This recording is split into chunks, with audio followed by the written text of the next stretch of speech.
we made it to Sumeru, our next objective should be to head to Sumeru City and find a way to meet with Lesser Lord Kusanali.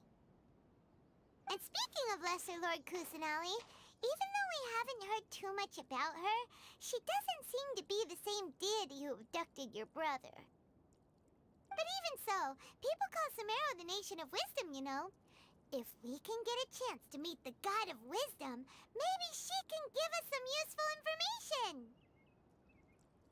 But, Paimon doesn't know the way to Sumeru City. Maybe we can climb up to that spot with the statue of the Seven on it. That'll give us a way better view of things. Even if we can't see exactly where the city is, at least we'll be able to check for some smaller settlements nearby.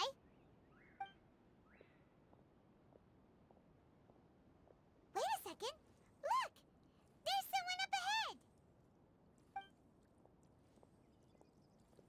Perfect timing! Now we can just ask for directions rather than wander around like lost adventurers. Hey there! We're not from around here and seem to have gotten a little lost. We'd like to ask for some directions. Huh? Did they not hear Paimon? Hey! You over there! Could you give us some directions? Huh?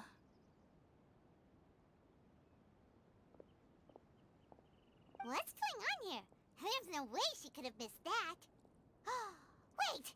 Could she be ignoring us? How dare she? Well, even so, she might be heading someplace where we could find other people to ask. Let's keep our distance and follow her. When we get the chance, we'll just ask someone else for directions.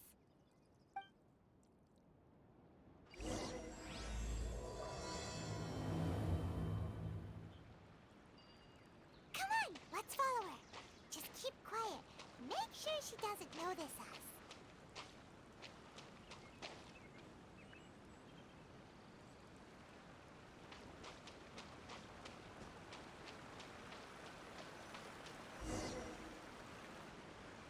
Huh? She just walked near that small waterfall and then suddenly vanished. Let's go take a closer look.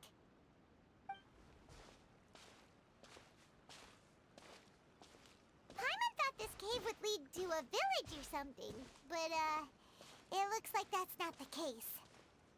Look, she's sitting over there. Wait, she couldn't possibly be living here, could she?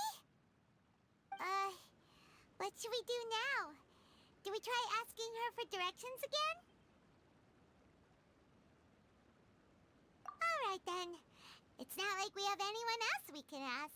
Even if she's not very friendly, we just need her to point us in the right direction. That's all. Oh. What a lovely smell.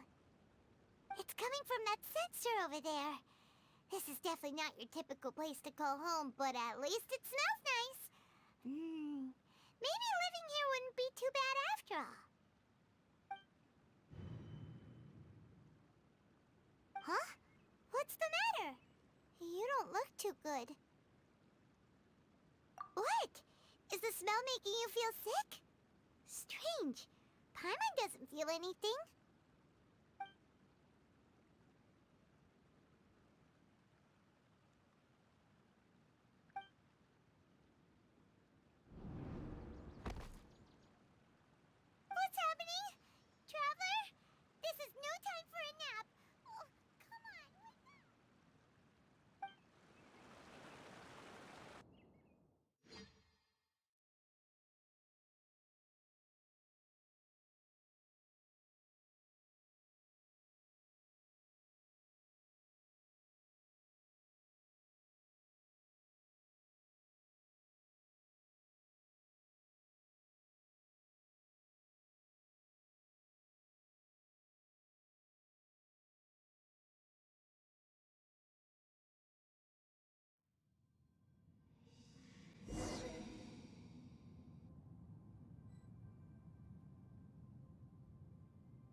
Master's been out for a long time now.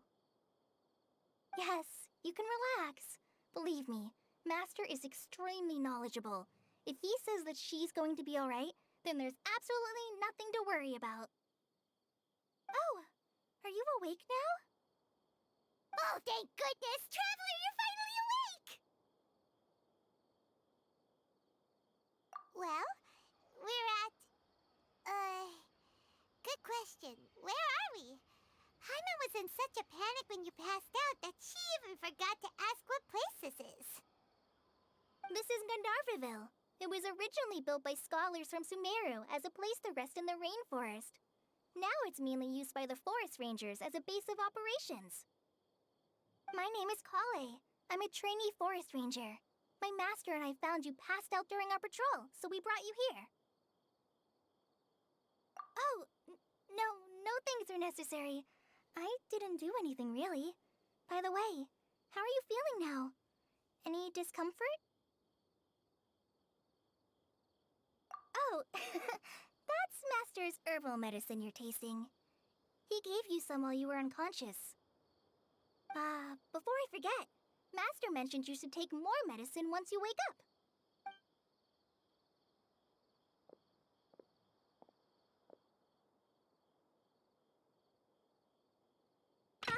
Whoops!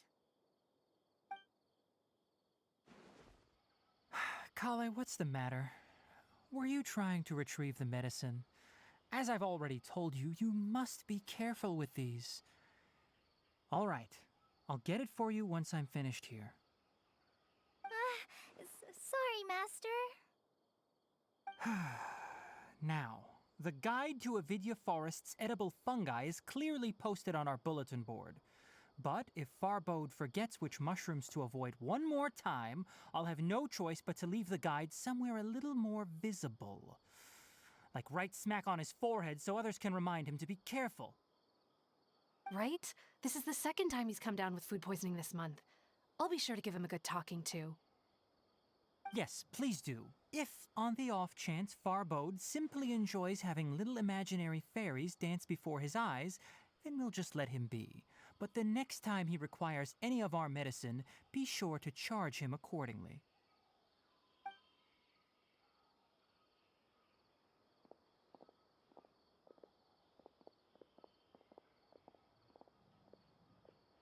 So, how are you doing? Feeling better? Oh, this is my master, Forest Watcher Tainari. He is chief officer over all the rangers here in Gandharvaville. I already informed Paimon about the reason you fell unconscious earlier. But now that you're awake, let me explain it for you as well. It is common practice for Sumeru scholars of certain darshans to dedicate themselves to training and meditation in isolated areas, particularly the nearby forests. While meditating, they use a certain incense known as spirit borneol to help calm their minds as they enter a state of deep rumination. In hopes of asking directions, you two followed a scholar named Hypatia into her cave. The incense you smelled inside was the spirit borneol I just mentioned. That incense typically has no effect on most people, but for a very select few, it can have profound effects on one's cognition, as you experienced firsthand. Does that make sense? Very good. Now, answer me this. Did you feel anything after passing out? Say, any out-of-body experiences? Or did you see anything while unconscious?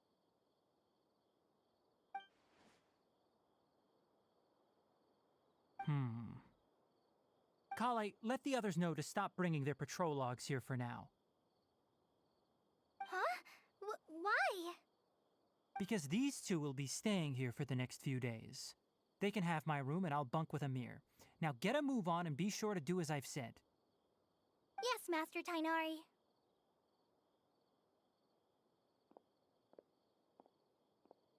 Wait, hold on a second.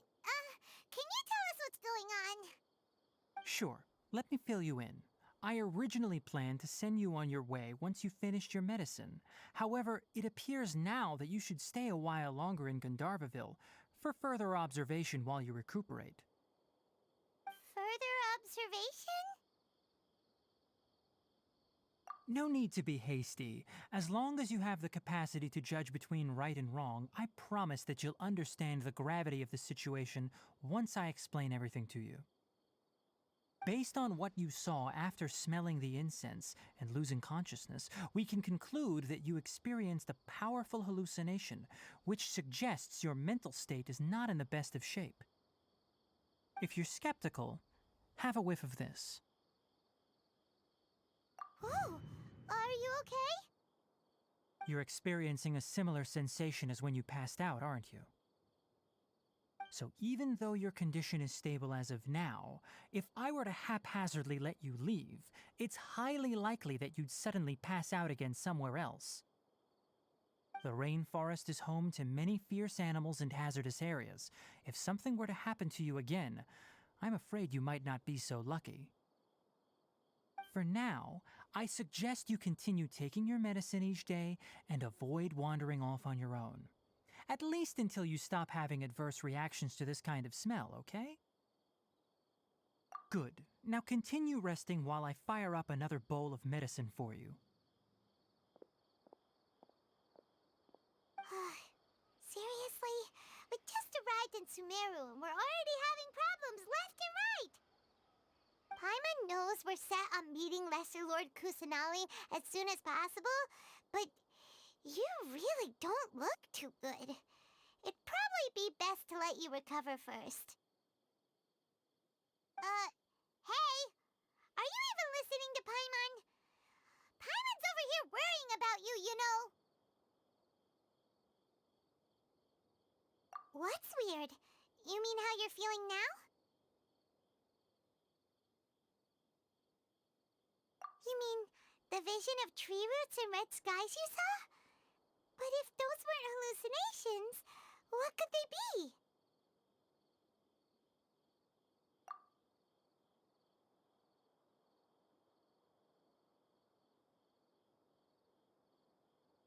Well, considering how unique you are, Paimon trusts your judgment here. But why didn't you say anything about it to Tainari? If he misjudged your condition, then there's a chance you could get worse, right? Huh? You mean that Tainari already knows that what you saw weren't hallucinations? But if that's the case, why would he try to hide that from us? Oh, Paimon gets it now. That explains why you were so quiet earlier. Well, that settles it then.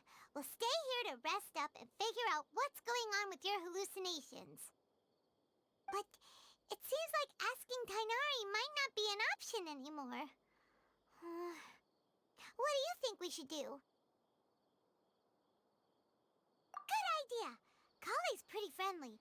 We can ask her tomorrow about what she knows regarding the Dendro Archon and customs in Sumeru.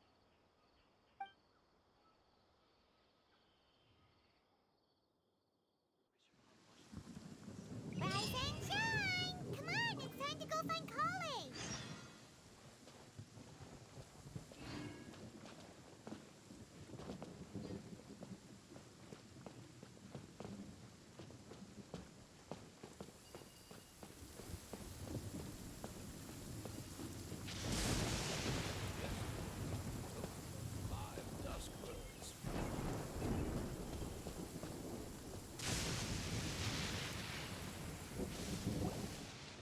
All right, next let's see your right hand. Yes, not bad. But please remember that you still need to be careful. Understand? Yes, I will. By the way, Master, I still haven't received the patrol route for today. Look, Kale, today's patrol will be a long one, so you won't be coming along this time.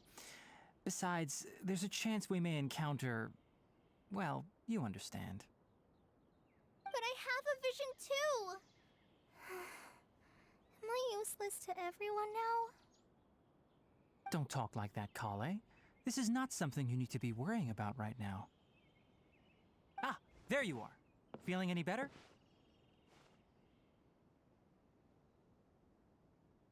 Yeah, so Since we'll be staying here for now, we thought we might as well try lending a hand around here. Seems you're not the type to sit back and take it easy for a while, huh? In that case, perhaps Kale could take you two for a patrol south of Gandharvaville for the day. And if you're feeling up to it, you can be responsible for cleaning the Statue of the Seven. Tighnari, we're ready to head out. Roger, I'll be right there. All right, we'll be heading into the forest now. I'll leave any further details to Kale. Yes, you can count on me. So, Kale, what exactly are we going to be doing today? Tighnari mentioned cleaning the statue just now, but, that doesn't really sound like the job for a ranger. Well, a forest ranger's responsibilities can be pretty diverse. They handle a variety of tasks, like checking the condition of outlying roads, maintaining forest facilities, ensuring fire prevention standards are met, and providing assistance to travelers and locals. As for Master, well, he has to handle more dangerous areas of the rainforest. Today we can perform routine checks on the pathway lamps as we make our way to the Statue of the Seven. Paimon, traveler, this way! You can leave the task of checking the lamps to me. In the meantime, you two can keep an eye out for anything unusual. Yesterday, total 5 Duskbirds.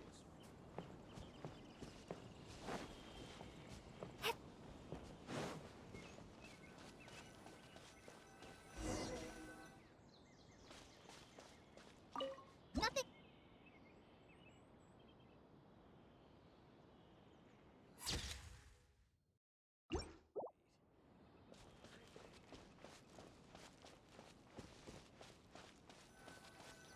Oh, this lamp seems to be getting a little wobbly. Let me make a note of it.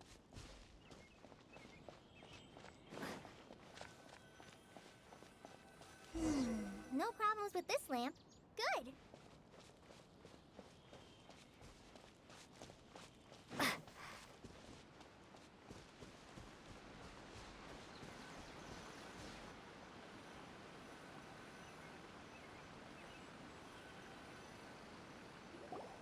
The Statue of the Seven is up on top of that large rock formation. You must have seen it when you came down this road before. It's pretty high up there, isn't it? Don't worry. If you're afraid you can't make it up there, I'm sure Master wouldn't mind if you don't clean the statue. Oh? I guess I'll leave it up to you then. There's not much footing once you reach the statue, so be careful up there. Paimon will fly up with you and help you with those hard-to-reach areas. By the way, Kale, do you know anything about the Dendro Archon? You know, what's she like? That depends. Are you referring to Greater Lord Rukkhadevata or Lesser Lord Kusanali? Huh? Greater Lord Rukkhadevata? Oh, is that the name of the former Dendro Archon? Uh-huh. Greater Lord Rukkhadevata was Sumeru's first Dendro Archon. She created the rainforest as well as the wall of Samiel around the desert. Her works provided a means of peaceful living for everyone. To the people of Sumeru, she's not only a symbol of wisdom, but also of power and kindness. Unfortunately, she disappeared in a great calamity that occurred a few hundred years ago. According to what Master has told me, the sages later found the newly born Dendro Archon and whisked her back to Sumeru. To celebrate the reinstatement of their lost deity, the sages dubbed her Lesser Lord Kusanali and let her reside in the sanctuary of Siristana. Uh-huh.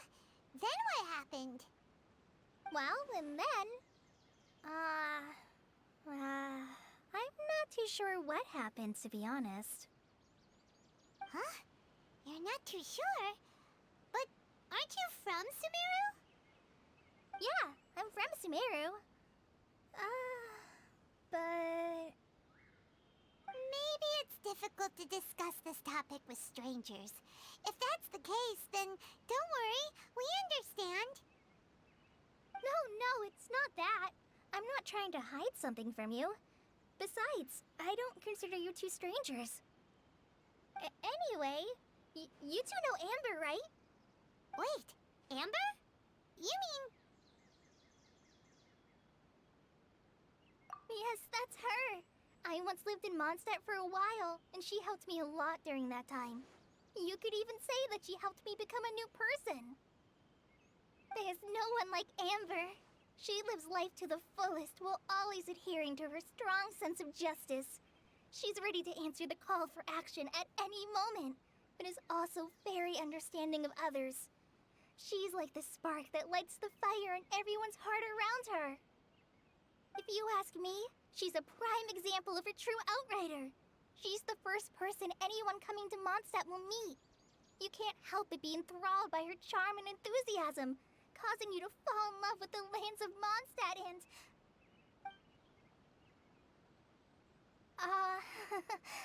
sorry. Paimon thought the work of Outriders was a little different from what you just described, but one thing's for sure. You really like Amber. Sorry.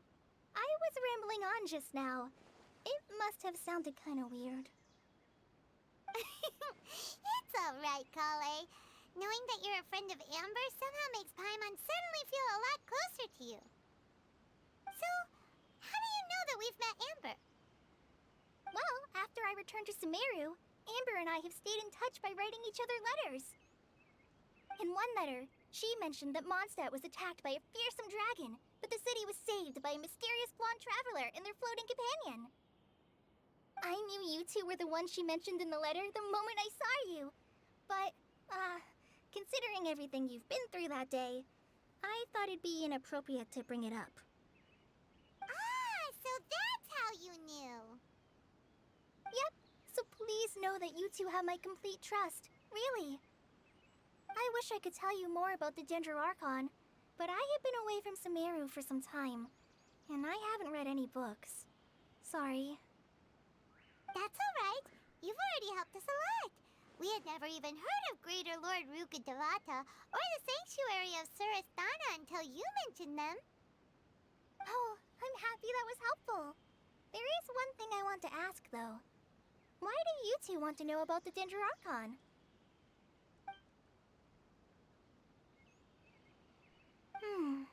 So that's why you're here. Thank you for telling me your story. Don't mention it. We are friends after all, right? Alright, we have a statue to clean. You both have my thanks. While you two are up there cleaning, I'll go ahead and inspect the forest canopy. Let's meet back here shortly.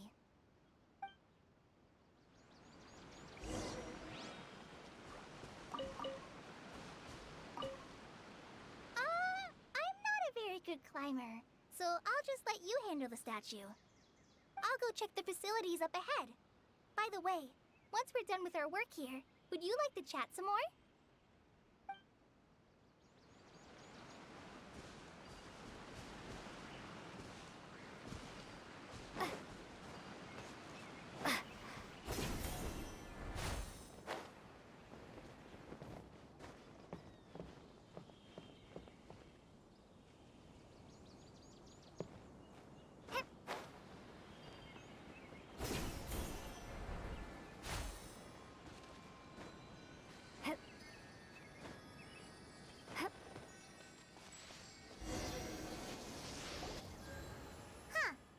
Now that Paimon looks at it, the deity that's carved on the statue is kinda small. Do you think she's supposed to be Greater Lord Rukkhadevata or Lesser Lord Kusanali?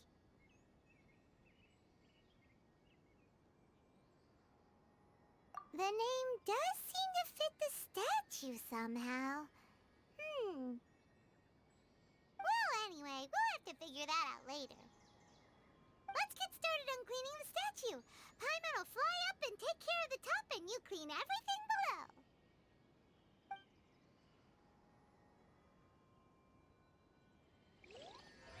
Nice work. That's one clean statue. Let's head down and meet up with Kale.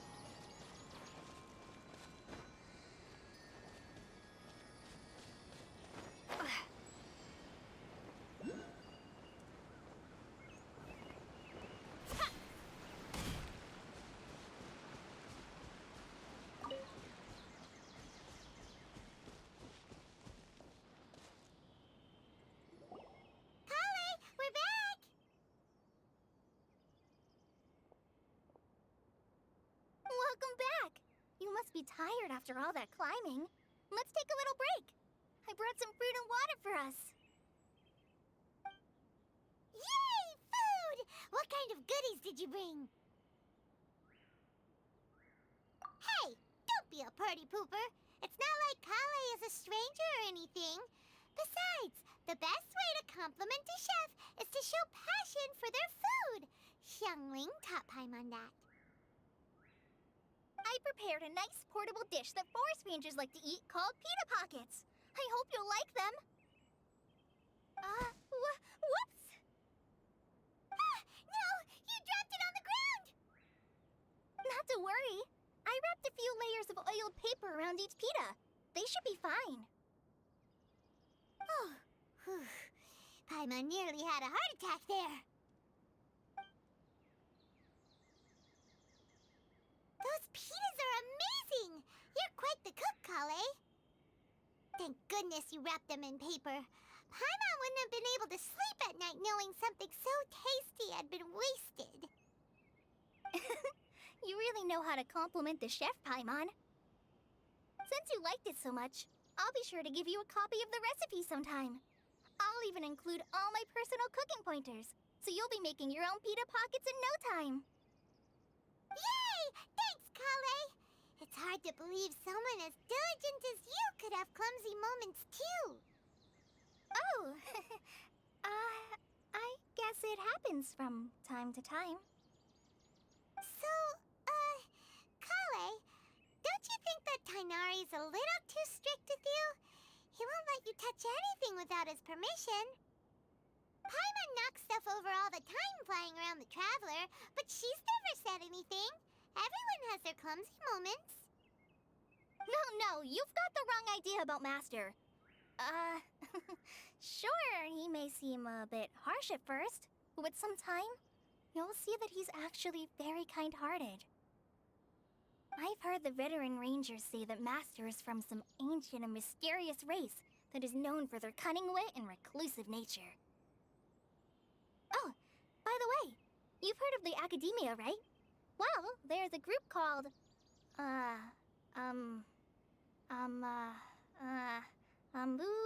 something?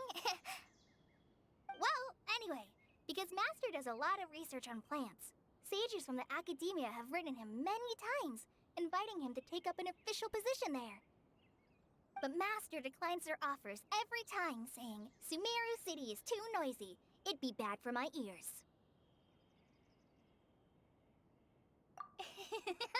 I know, right? I've always wanted to pet them, too.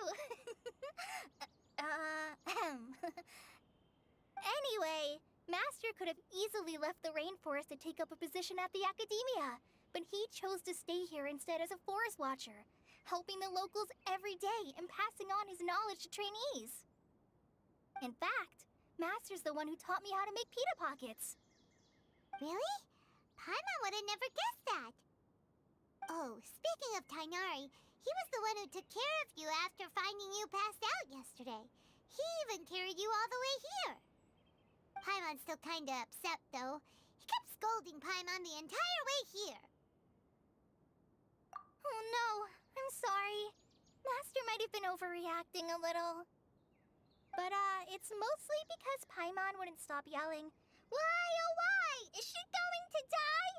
It probably started to get under Master's skin after a while. Hey!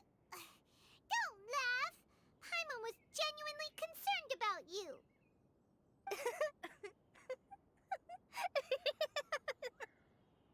Hey! Now even Kale's starting to laugh. Ugh, that's it! Paimon won't forget this! It's time for some primordial wrath! No! Don't touch me!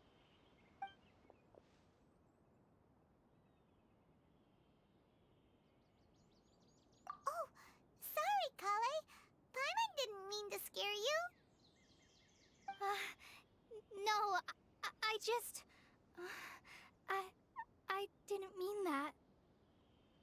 Kale, are you okay? What's the matter? No, I'm... I'm fine. I'm sorry. I must have startled you both reacting like that. it's getting late now. Let's hurry back to Gandharville.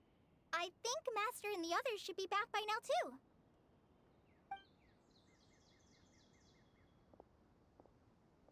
Huh? What was up with Kali just now? And why is she in such a hurry all of a sudden? Look, she's practically running back. Paimon can't even see her now.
Ah, Traveler.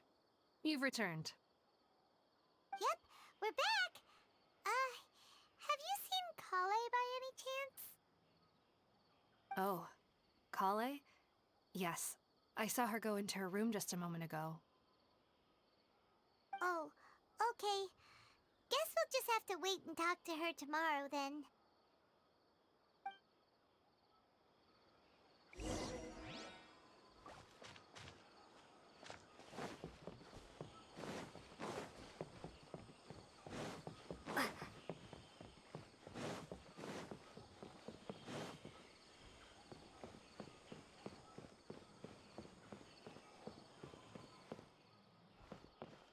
For the next interview, I think I'll start with these questions.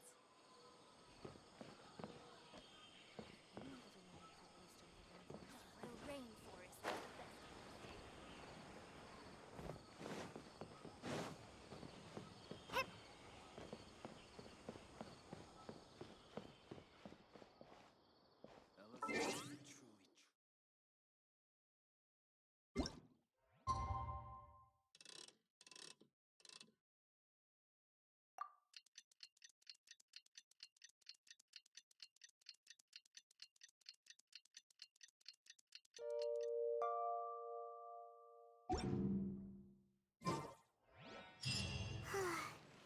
Paimon was thinking all night about what happened with Kale, and still can't figure out what the problem might be.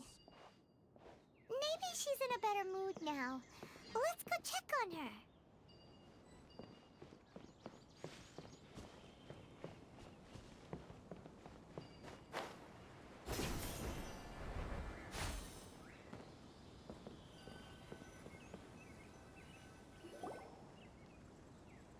Ah, it's you two. I was just about to go look for you. Huh? Tainari? What are you doing here? Where's Kale? I came to check on Kale's condition. To put it simply, she's not well. You mean she's sick? How could she be... Oh, wait a minute. Could it be because of what Paimon did yesterday? No need to worry. Something as small as you could never harm her. This sickness is something that Kale has been dealing with for some time. Kale has been more excited than usual since you two arrived. A little too much so, to be honest. She hasn't remembered to take care of herself. I suppose it's understandable, though. She hasn't been around anyone she considered a friend for some time now. It must have been refreshing for her to have you two here. So, Tainari, what's really wrong wrong with Kale? Let's take this conversation elsewhere. Kale just fell asleep after taking her medicine. She needs some peace and quiet.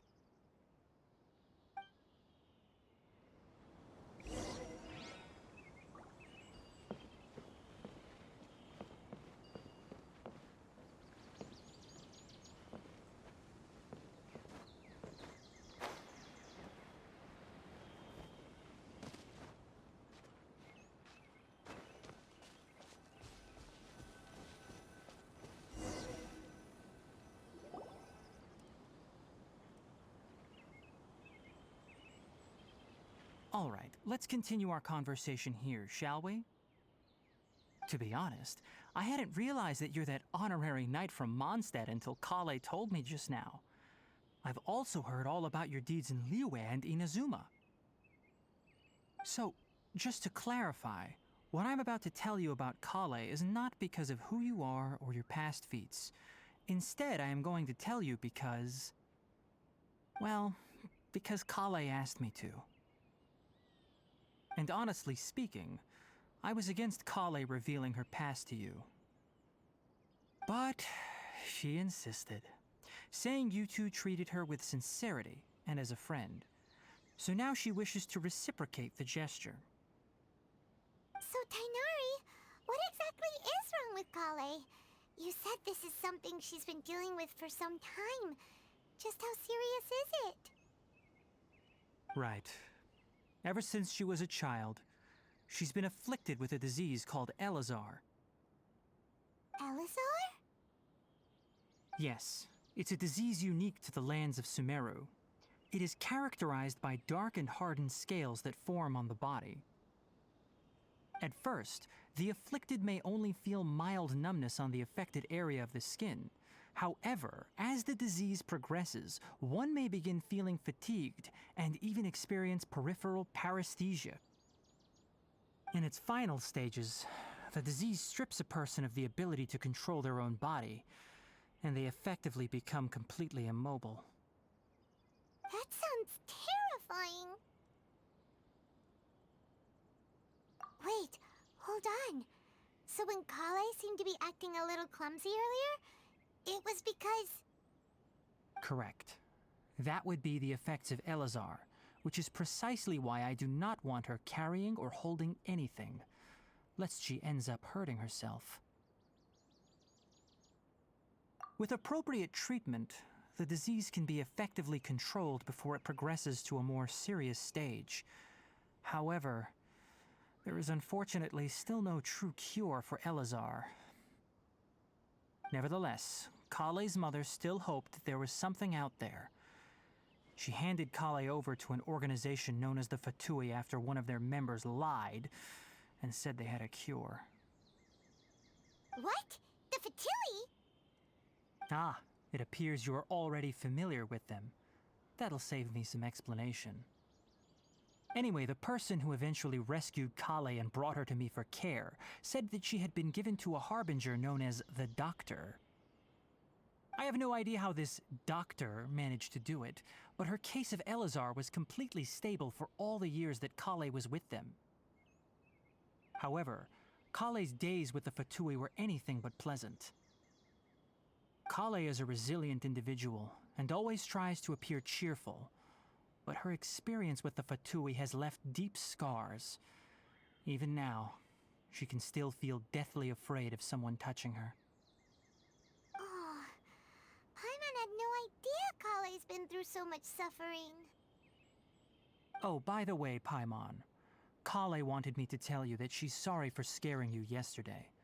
She also wanted both of you to know that she's sorry for hiding her illness. She doesn't need to apologize. None of this is her fault at all. Well said. I hope you'll get a chance to tell her that in person the next time you see her. Kale once thought that it would be impossible for her to have any real friendships. I trust that you two will never let my trainee experience such emotional pain again. Don't worry, Tainari. We'll take good care of her. Well, it's not too serious at this point. She overexerted herself the last couple of days, which is what led to her breakdown this time. As long as she has taken her medicine and gets plenty of rest, she should get better. Though, I must admit that Kale's condition was much more stable when she first arrived here in Gandharvaville. She was interested in the work of the forest rangers the moment she saw us. I could see that she was serious about learning, so I felt compelled to ask her to join us. Her stamina has gotten much worse recently. Though a moderate amount of physical exercise is always necessary, I'm afraid the long-distance patrols are a little too much for her now. All right. Now that I've told you about Kale's past, I think I'll head into the rainforest to find some ingredients needed for her medicine. I'll see you two later. Yeah, we'd like to do something to help Kale too. All right, but I must warn you two. The rainforest is a dangerous place, especially for someone who's still recovering like the Traveler. You must follow closely and listen to every instruction. No problemo. Let's go then. We'll be looking for a plant known as lunar lotus. It's often used to help those afflicted with Elazar recover their energy. Hey, Tainari? Where exactly are we going to find this plant? Lunar lotus can be found all over the rainforest, but it often grows right here around Gandharvaville. Given the name, it sounds like we should be looking for it in the water. You are correct. Lunar lotus grows in the water. When fully matured, they look like giant blue flowers floating on the water's surface. Quite an attractive species, if you ask me. The large petals are actually the plant's leaves and sepals, which surround a very small flower. You should note that many of the plants found in Sumeru have names that are contrary to their species. Take the Kalpalata, for example. The plant is not a lotus at all, but rather a vine. And then there's the Sumeru rose, which is not a rose, completely contrary to its name. Oh, huh. Okay then. Note to Paimon. Never bring up the topic of flowers with Tainari.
What are my orders?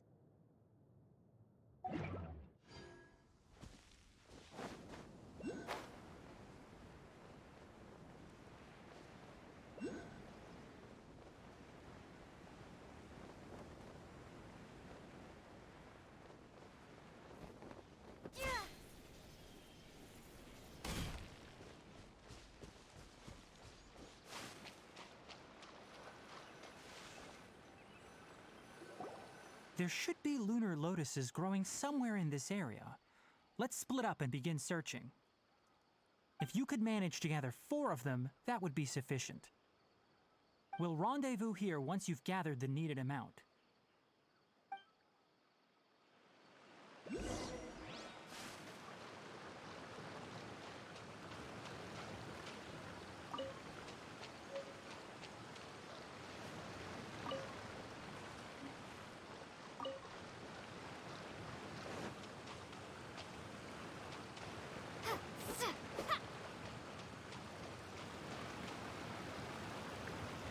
Alright, we've gathered enough lunar lotuses. Let's head back to meet Tainari.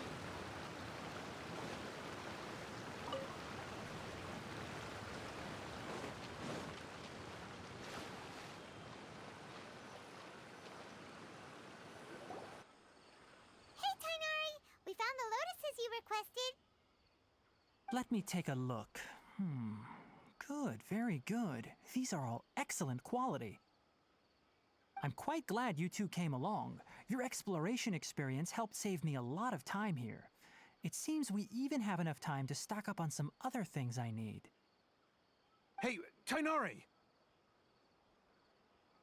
Oh, Tainari, someone's calling your name. They're dressed like a forest ranger. Ah yes, that's Amir and the others.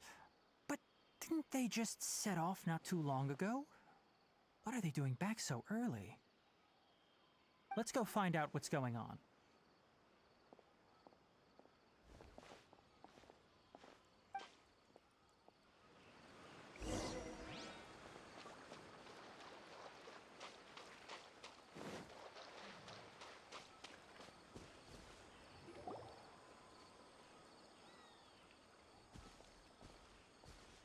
Tainari, thank goodness we found you here. We were just about to head back and find you at Gandharvaville. What's going on? We just discovered a withering zone. The Withering is back? But the patrol route you were on should have been already cleared just a week ago. It reappeared so quickly. Can you tell me the exact location? It's up ahead, deep in the river valley. It's appeared in a spot that blocks nearly the entire narrow part of the valley area, so we decided to come find you as quickly as possible. And the radius of the contamination? Sorry, I couldn't get a clear enough view to tell. No one in our patrol team had a vision, and it appeared to still be spreading, so we didn't risk getting any closer. Okay, I understand. You made the right decision. I'll go deal with it right away. In the meantime, please guide these two back to Gandharvaville. Wait, Tainari, why don't you let us help you? You two have only just arrived in Sumeru. You're still unfamiliar with many things in these lands. There's a unique type of anomaly that occurs in the Sumeru rainforest. It's called the Withering. The affected areas not only cause nearby vegetation to wither, but it's also lethal to wildlife and even people. If you don't carry a vision, then you should think twice before approaching such places. Yes, Amir is absolutely right. I wasn't kidding when I said the rainforest is a dangerous place. As Amir said, only someone with a vision, that is, the power to manipulate elements, will be able to resist the Withering's corrosive effects for a time. That's right. If any of the forest rangers without a vision come across a withering zone, we first make a record of the location and then have a ranger with the proper abilities deal with it, like Tainari here. Only someone with a vision can venture within a withering zone and find a way to deal with it. But you don't seem to carry a vision. Don't worry, she may not have a vision, but she's a real pro at using the power of the elements. It seems the rumors about you are true. In that case, all right, you two may accompany me. We typically only teach visitors how to identify the Withering as they're about to leave Gandharvaville. We'll make an exception today and show you what it looks like up close.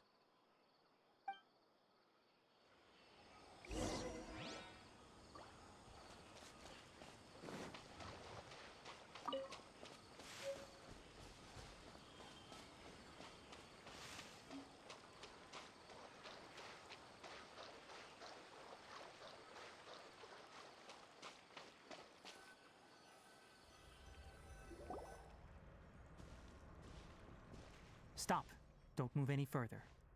Look there in the distance. Huh? Where? Oh, look! Those plants have withered! That whole area is kinda gloomy. Even the air looks like it's filled with ash.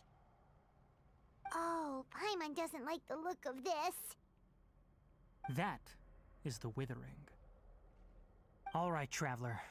We're going to have to enter that Withering zone. Once inside, we'll need to look for what we call tumors of the Withering. If we eliminate those, then the area will be saved. Thank you, but I must warn you. Don't push yourself. This is your first time handling this sort of thing, after all. Even with elemental powers, once you step inside the Withering zone, you may experience extreme discomfort. If at any point it becomes too much, return outside the zone and take a breather. It could become a matter of life and death. You ready then? Let's go.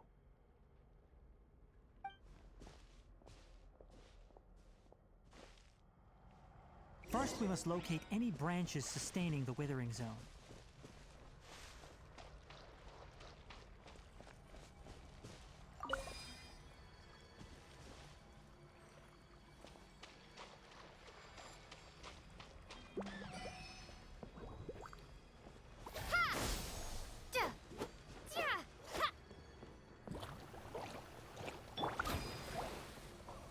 Born of ice and frost.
Great work. Now that all the branches have been cleared, we'll need to take care of the tumor.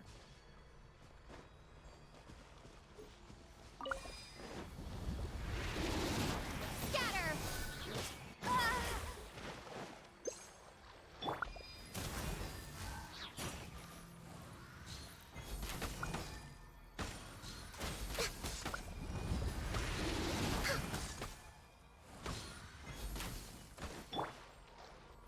Now, destroy the tumors of the withering.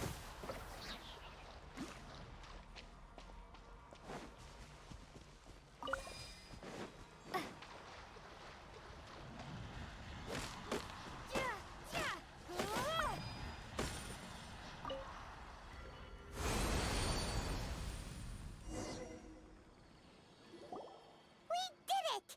Everything's returning to normal now! Yes, thanks to you two. We were able to quickly restore this area back to normal. Kainari?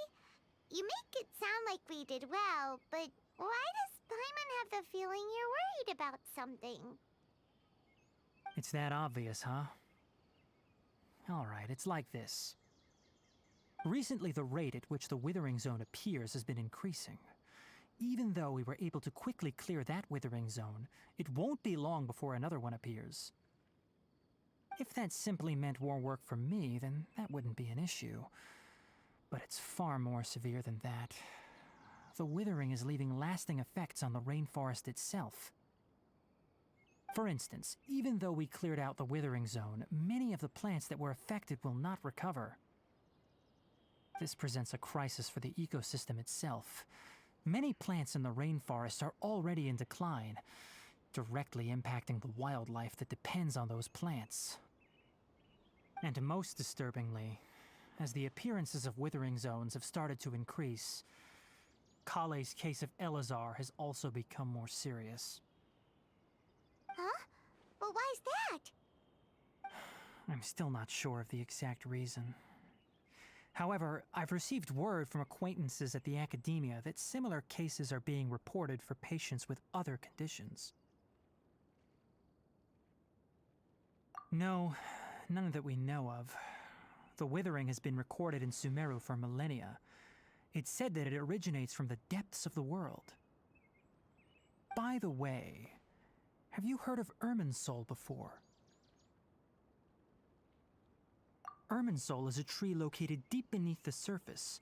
Although it isn't like any tree we know in a biological sense, you can basically think of it as a large tree that grows downwards rather than upwards. I'm sure you've heard of ley lines, right? They're like the roots of Irminsul, spreading and extending from a massive cavern deep underground all the way up to the surface.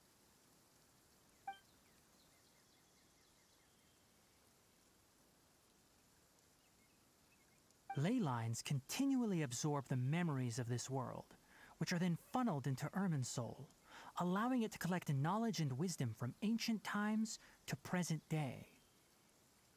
The Dendro Archon is known as the God of Wisdom because her consciousness is directly connected to it.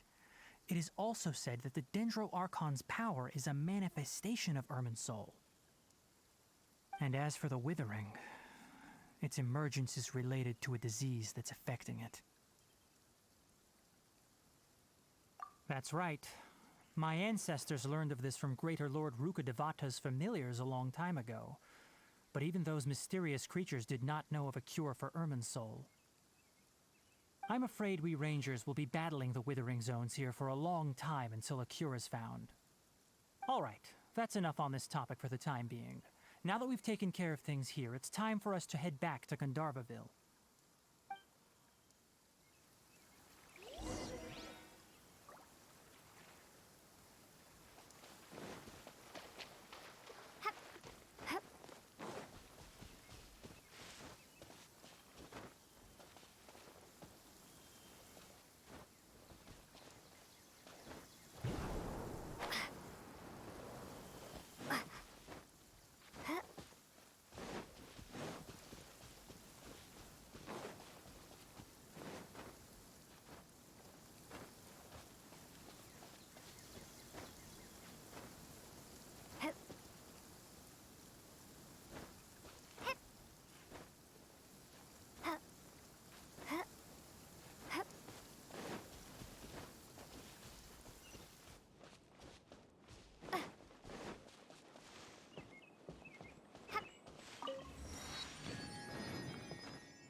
Oh, Tainari, you all made it back.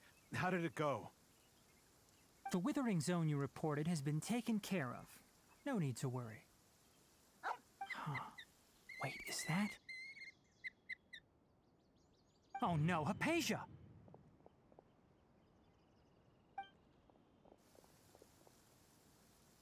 Huh? What's wrong, Tainari? This Duskbird is Hypatia's designated courier for urgent news. You do remember her, don't you? She's the scholar you and Paimon were following when you first arrived in Sumeru. Oh, her? How could we forget? So did something happen? Let me see what's written in the letter first. Oh. So what's it say? And what's with that weird expression on your face? Just let Paimon read it. Huh? All Paimon sees are 3 squiggly lines. Yes, allow me to explain. After we brought you from Hypatia's cave to Gandharvaville, Hypatia resumed her meditation.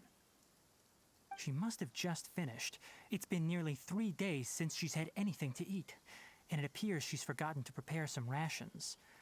This letter is her asking us for help. We need to go.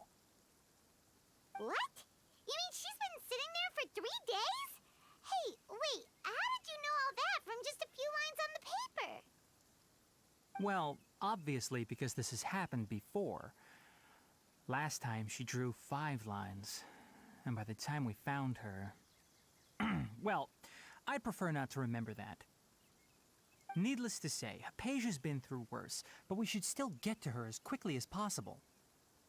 I've got some emergency rations set aside for times like these. Paimon, Traveler, could you two bring these to her? Wait, you want us to bring her the rations? But will the Traveler be okay if her cave is still filled with that funny incense? Let's find out. Here, Traveler, take a smell and see. So, how do you feel? Huh? Really? You're not feeling even a little drowsy? But wait, how'd you know that she'd be okay this time, Tainari? Back when we were clearing the Withering Zone, I observed that she could adeptly manipulate the Dendro element. I knew then that she would be fine. And if I may ask, when I was telling you two about Irminsol's ley lines, was what I described similar at all to what you saw while you were unconscious? That's correct. Those weren't hallucinations at all. Though I don't intend to apologize for deceiving you. Because what you saw is of significant importance. Not just for the nation of Sumeru, but the entire world of Tevat.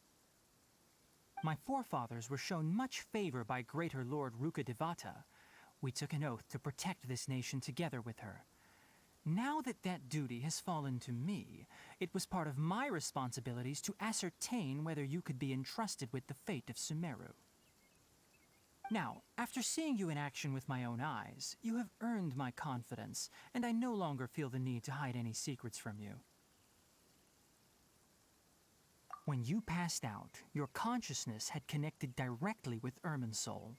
What you witnessed were actually real memories contained within Irminsul itself. I could try to tell you more, but it would be better if you went to ask Hypatia instead. Her focus on meditation and use of Spirit Borneol are aimed at establishing a connection with Irminsul, just as you did. That sounds nice and all, but will she really help us?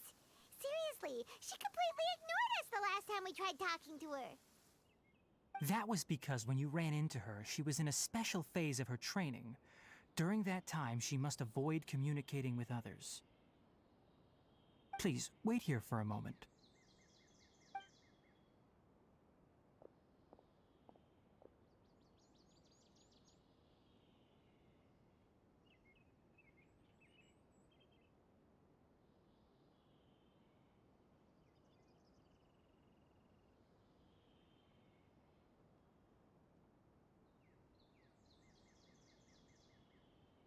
Here, take these. It's a meal I packed for Hypatia, as well as some other ingredients. I'm sure it'll come in handy. Also, here's a letter that I would like you to give to her. Just show it to her and she'll answer any questions you may have.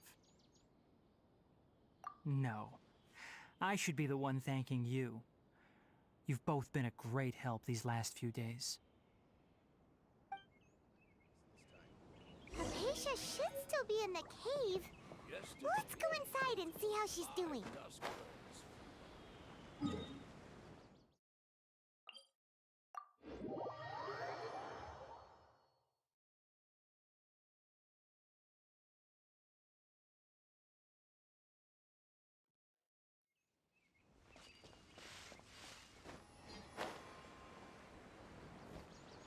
Hypatia should still be in the cave. Let's go inside and see how she's doing.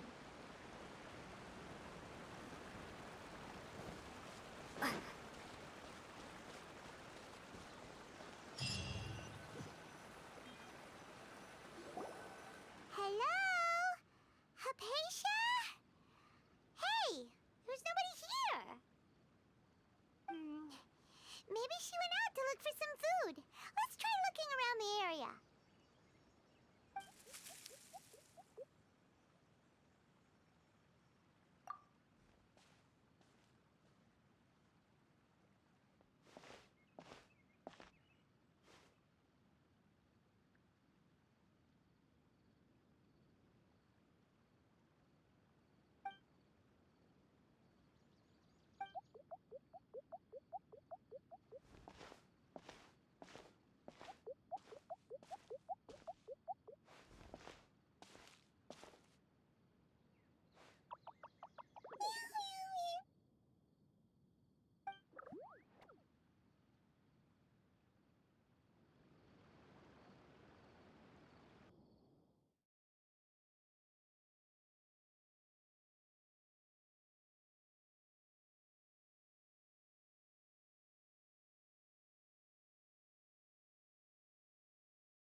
Hypatia, are you alright? So hungry.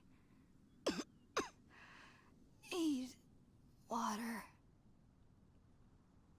There's no way we can get her to eat in her current condition. Let's try finding some water first. Huh? Wait. Why does it look super foggy outside all of a sudden? Anyway, let's go look around.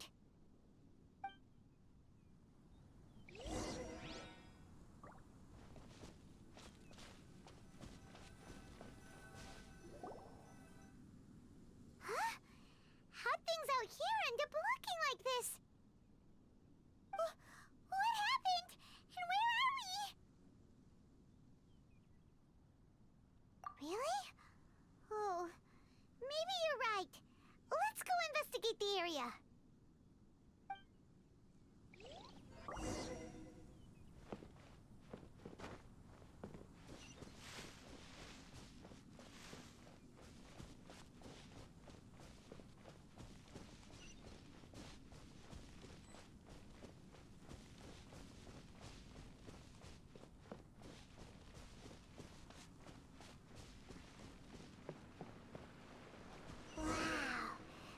This is huge! Paimon knew there's something off about that cave. Let's think of a way to get over there and have a closer look. Who knows? Maybe we'll find a lead of some kind.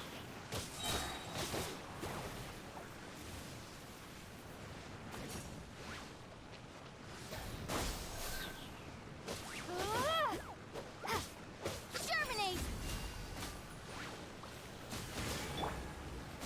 Access denied.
What is going on here? This place is getting weirder by the minute. Hey, what's the matter? You don't look so good.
Traveler.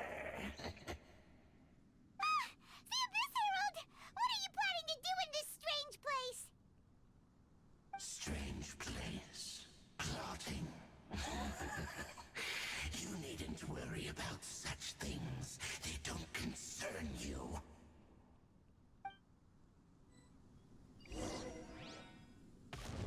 Bow before the abyss!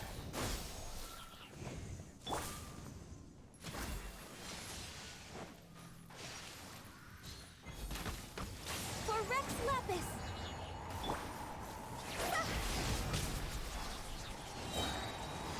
Cross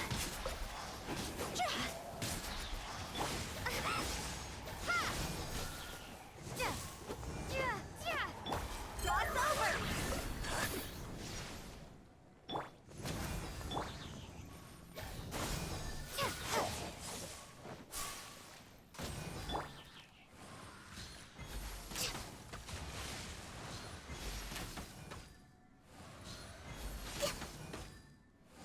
The end! Next on the agenda, access to... Propagate!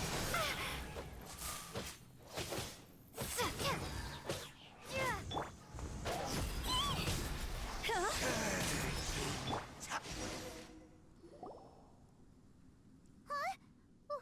Why can't we beat this guy? Oh, Paimon doesn't get it! We faced others like him before! What's wrong this time?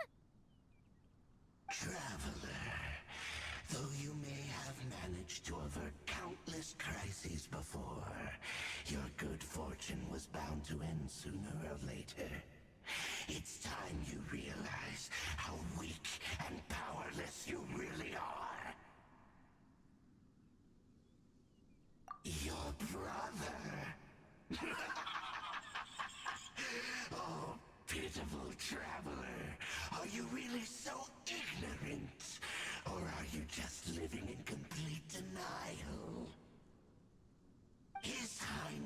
long since forsaken you. Your meager existence in his eyes is that of an annoying bug, only to be stepped upon. The bonds of love and family which drive you to find your sibling are utterly gone. Your journey is meaningless. But don't you fret now. Today will be your last. Now die!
What do we do? We haven't seen Hypatia anywhere out here. Oh, there she is! Quick, let's see how she's doing. So sweet. Well, the good news is that she's still conscious. Hey, why'd you drop her food on the floor like that?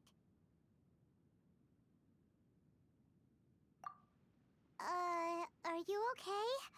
That's really not like you. Anyways, we can talk about this later.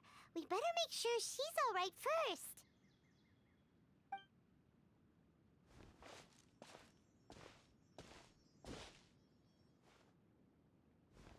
Whoa, wait a sec. Look at all this fruit lying around her. We can put that to good use.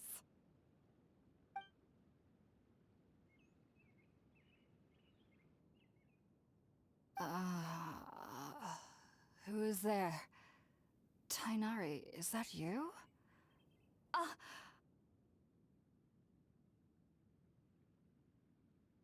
Huh? It's okay. You can relax, Hypatia. Tainari sent us here to bring you some food and water. Here, we have a letter that he asked us to give you.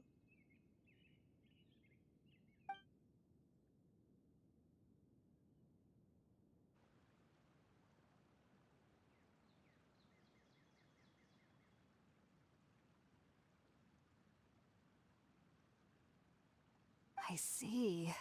So, you're friends of Tainari. I apologize for all the trouble I've caused you.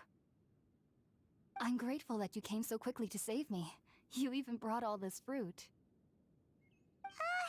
Well, actually, we didn't bring the fruit. It was already here when we arrived. We were kind of wondering about that, actually.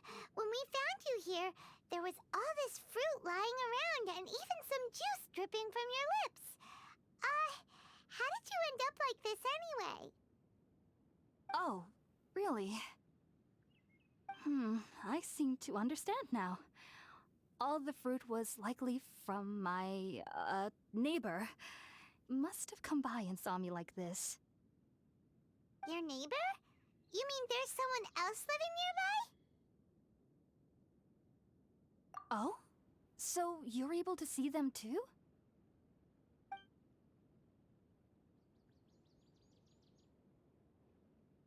Wait, hold on a second, Traveler. You say that before we arrived, you saw some mysterious creature and suddenly had a strange dream? Isn't that a little too crazy to believe? No, I actually do believe what the traveler is saying. I myself had a similar experience once before and ended up scaring my timid little neighbor here. You needn't worry. They mean you no harm. They only dragged you into the dream because they hoped to buy themselves a little time in order to scurry away. So, Hypatia, just what kind of creature is your neighbor exactly? I'm not sure what it's called, to be honest. But I do know that they have some sort of deeper connection with the Archon. I know this because the first time I saw them was also the exact day my consciousness was able to form a connection with Irminsul. Even after I opened my eyes and stopped meditating, my heart was still pounding, and my mind was racing with all the knowledge that I had touched. And at that very moment, I suddenly noticed a small figure at the opening of the cave. In my curiosity, I began to walk over to the creature.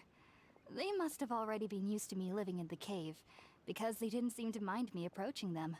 They just kept doing whatever they were up to. It wasn't until I crouched down next to them that they suddenly realized that I could see them. Oh, and then? And then I had a dream. By the time I came to, they were nowhere to be seen.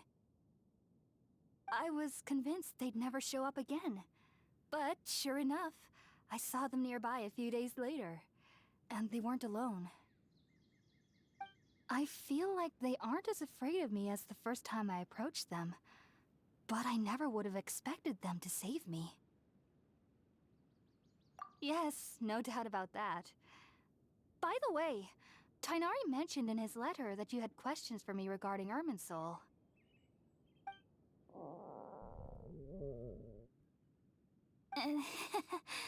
Sorry about that. Sounds like just drinking juice still isn't quite enough for my stomach. Well, if somebody hadn't dropped the food earlier... Anyway, looks like we'll need to prepare something ourselves. Besides, Paimon's getting hungry too. Let's eat first and talk about Irminsul later. All right, we're up, Traveler. Today's menu will feature sweet madame and a radish veggie soup. You'll love them, Hypatia. They're our specialties after all. Sounds good. I've never tried any dishes from other nations before. I certainly look forward to it. It's been so long since I've had a decent meal, too. To be honest, the last time had to be when Tighnari came to visit.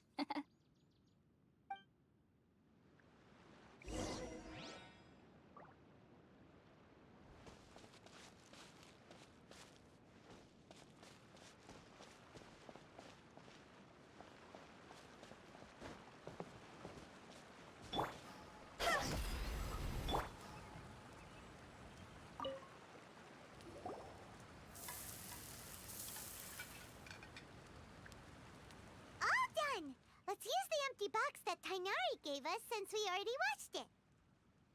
Oh, it smells amazing. And the box is a nice touch, too. Let's go serve this up and start eating with Hypatia.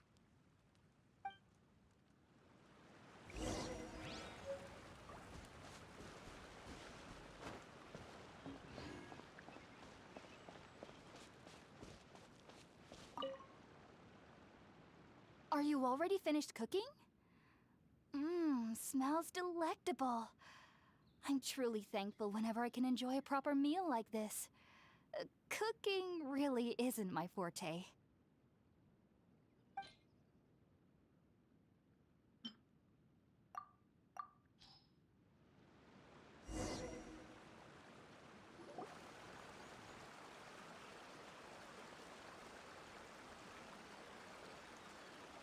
though everything you mentioned was in Tainari's letter, it's still hard to believe you were able to connect with Irminsul immediately after smelling Spiritborn ale for the first time. It took me nearly 3 years before I could do so, and everyone at the Academia even lauded me as a genius. You should know that some researchers spend their entire lives without ever successfully connecting with Irminsul as you have. So why does this incense allow people to connect to Irminsul? The ingredients used to make Spiritborn ale primarily consist of plants created by Greater Lord Rukkhadevata. These special ingredients are conducive to heightening our senses to the Dendro Archon's power. Since the root of the Dendro Archon's power lies within Irminsul, we can occasionally tap into her powers to peer into the depths of the earth. Naturally, anyone who can establish a connection with Irminsul in their first ever attempt must be a person of great understanding. Makes sense. But Paimon's got a question. Why was she sensitive to the smell of those plants for such a long time? That was primarily due to her body's unique constitution. Stimulated by the incense, she could perceive the Dendro Archon's power and experience the sensory overload, hence the adverse reactions. Taking in any scent similar to the ingredients of Spiritborn ale would cause adverse effects. Not to worry, though. It appears you've already fully recovered. Technically, your body should still be sensitive to the powers of the Dendro Archon, but unless you're using intentional meditation techniques, the scent of Spiritborn ale should no longer trigger such reactions. Whew. Well, that's a relief. I must admit, I am quite envious of your abilities. Even if it meant suffering from pounding headaches for the rest of my life, I'd consider it worthwhile so long as I could connect with Irminsul at will. Whoa, you're really serious about this whole thing, aren't you? I am a researcher after all. As a member of the Ritaoist Archon at the Academia, my main area of research is the stars and their connection to the fate of living beings. But there is still so much we don't know, especially regarding the mysteries that lie in the starry skies. Which is why I must turn to the all-knowing Irminsul for answers. If only my perception wasn't so limited. Unfortunately, I cannot guarantee that my every attempt to attune with Irminsul will be successful, or that doing so will leave my consciousness intact. I am currently in the stage of training known as Satyavada life. Many researchers in Sumeru have lost their minds while seeking to attune with Irminsul during this stage. Sages have said that Irminsul contains divine knowledge, and touching such knowledge without the proper preparations and abilities will only lead to one's mind caving in on itself. That's why we meditate alone. We need to ensure that our minds will be calm while minimizing the possibility of involving anyone else. Whoa, so knowledge from Irminsul can be super dangerous. Aren't you afraid of the risks, Hypatia? Of course I do. Especially during nights that are pitch black with no moonlight, and dead silent without even the sound of insects. However, I've been feeling better as of late. I don't get as scared anymore knowing that I have a little neighbor living nearby. I believe that being able to see them is a sort of blessing from the Dendro Archon. But what's strangest of all is that they're clearly an envoy of the god of wisdom herself, and they have the curious power to make people dream. What's so strange about that? It doesn't sound so out of place for a divine being, does it? Well, it's strange because nearly nobody in Sumeru can ever dream. Huh. Is that true? Yes, well, to an extent. Only children can dream in Sumeru. Adults, however, never do. The sages say that wisdom implies rationality, but that which occurs in dreams is often neither rational nor logical. Yes, if one struggles with anxieties, those emotions could influence their dreams. The fact that the people of Sumeru do not have dreams is seen as a blessing by the sages. They believe that Greater Lord Rukkhadevata, the god of wisdom, is keeping us away from the foolish delusions you encounter in your sleep. I was born into a family of scholars in Sumeru City. Ever since I was a child, my parents would always tell me that I'll know I've grown up once I stop dreaming. I studied hard, enrolled as a student in the academia, and went on to become a researcher. Sure enough, I never dreamed again. But then, on the day I scared the little Aranara, I suddenly saw a dream again. It was incredible. Though I don't exactly remember what I saw, I clearly recall the feeling. I suddenly felt like I was a child again. Back then, I was foolish and ignorant as any youth would be, but I was free of fear. Maybe dreaming isn't as bad as we've made it out to be. Just be sure not to speak of this if you travel to Sumeru City. They'll look at you as if you've lost your mind. So, do you have any thoughts about the things she saw when she connected with Irminsul? Sorry. I'm afraid I don't have any answers as of now. All I can say is that what you saw is a memory contained within Irminsul itself. World forget me. What could that possibly mean? If only I could ascend past Satyavada life and begin Paripurna life, I might have some more answers for you. If you two are ever in the area again, please be sure to come and see me. There's no need to be thanking me. You two are my saviors. Besides, I'm already looking forward to tasting some more of your cooking.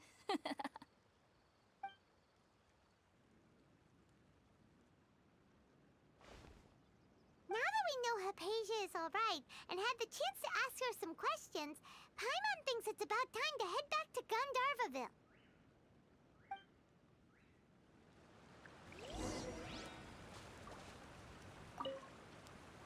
Heading out, I see?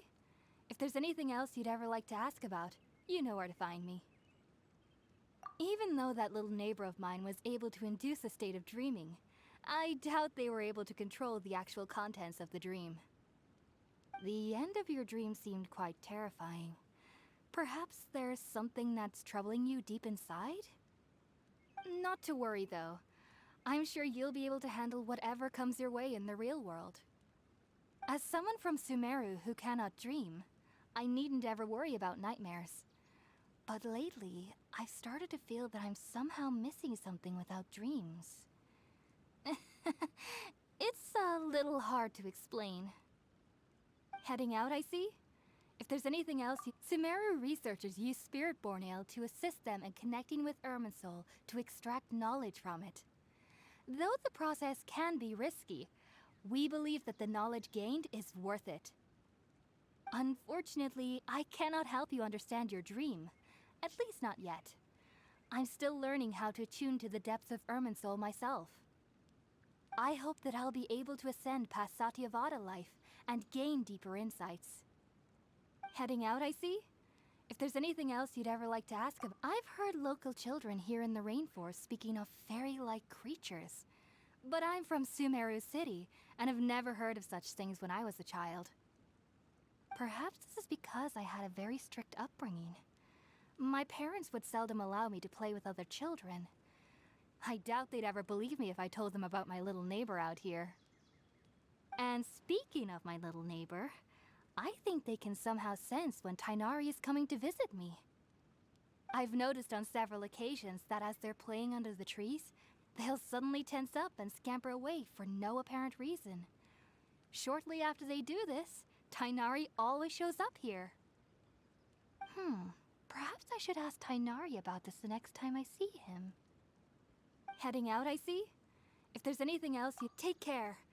Do remember to come visit anytime you're in the area. I would be happy to chat with you.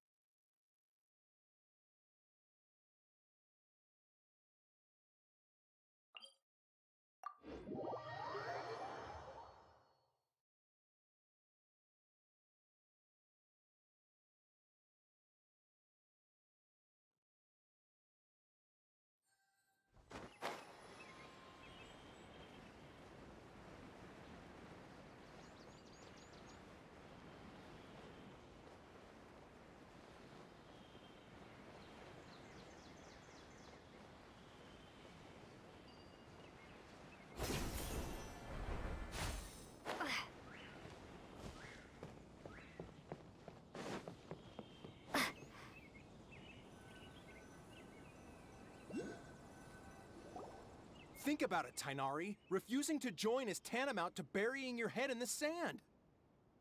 I understand that you're a Forest Watcher, and that it's your duty to combat the effects of withering zones. But isn't it evident that such work is not a lasting solution to the problem? As Sage Kage clearly stated, your presence and guidance in Sumeru City is pivotal in finding a cure for Irminsul.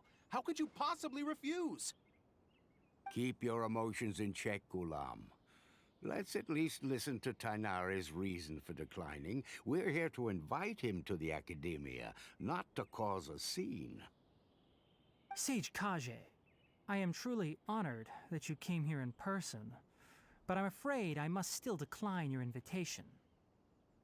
I am merely a Forest Watcher. How could the great minds of the Haravatat have any need of someone like me?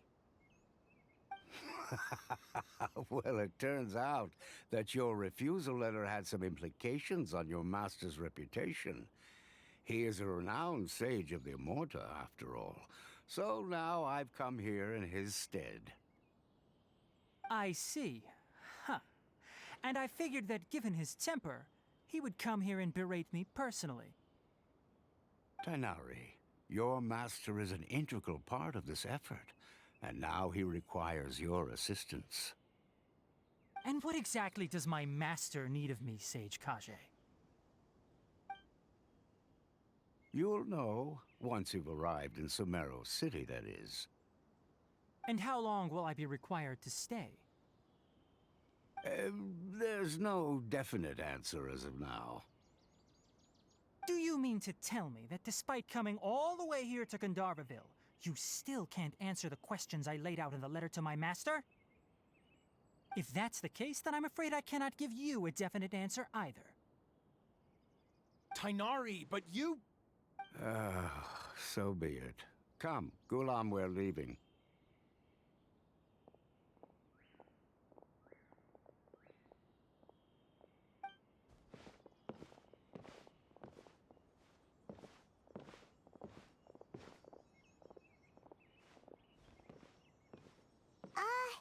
Tainari, what was that all about? It's nothing. Some people from the Academia wanted me to go to Sumeru City to assist them with a project, but I had to refuse on account of all my responsibilities here. But all that can wait. How did things go with Hypatia? It was quite the eventful trip, but the main thing is that she's safe and sound. She answered a bunch of questions for us, too. Very good. Now that the traveler has made a full recovery, there shouldn't be any reason for you to tarry here longer. I assume you will be heading to Sumeru City, correct? That's right. We want to meet Lesser Lord Kusanali and ask her for advice. Do you have any idea on how we can find her? Sorry. I'm afraid I don't have any advice for you there. Well, do you at least know anyone we can try asking in Sumeru City? Let me think. My trips to Sumeru City have been fairly short, and most of my acquaintances are researchers. How about this? I'll write you a letter of introduction that you can give to a researcher I know. He's from the Immorta Darshan and is adept at gathering information. Asking him might prove worthwhile. Also, when you enter Sumeru City, you'll probably end up receiving something like this item here. I'm not sure if it will ever come in handy for you, but maybe you can give it a try. Oh? What is it? It's called an Akasha Terminal. It's a tool produced by the Academia that utilizes the legacy of Greater Lord Rukkhadevata. Some say that this very item is the basis of Sumeru's reputation as the City of Wisdom. Needless to say, this device and its usage fall under the Academia's expertise, so I'll leave it to them to show you how to use it. Great! Next up, Sumeru City! But wait, before that... That's right! Tainari, we have something important to say to Kale before we leave. Is she doing better now? Yes, she's doing much better. After being confined to her bed all this time, I thought a little walk would do her some good. Last I saw her, she was taking the path towards the North Crossing. She knew you two would be leaving soon, so she must have wanted to see you off. Thanks, Tainari. All right, let's go! Farewell, and good luck to you both.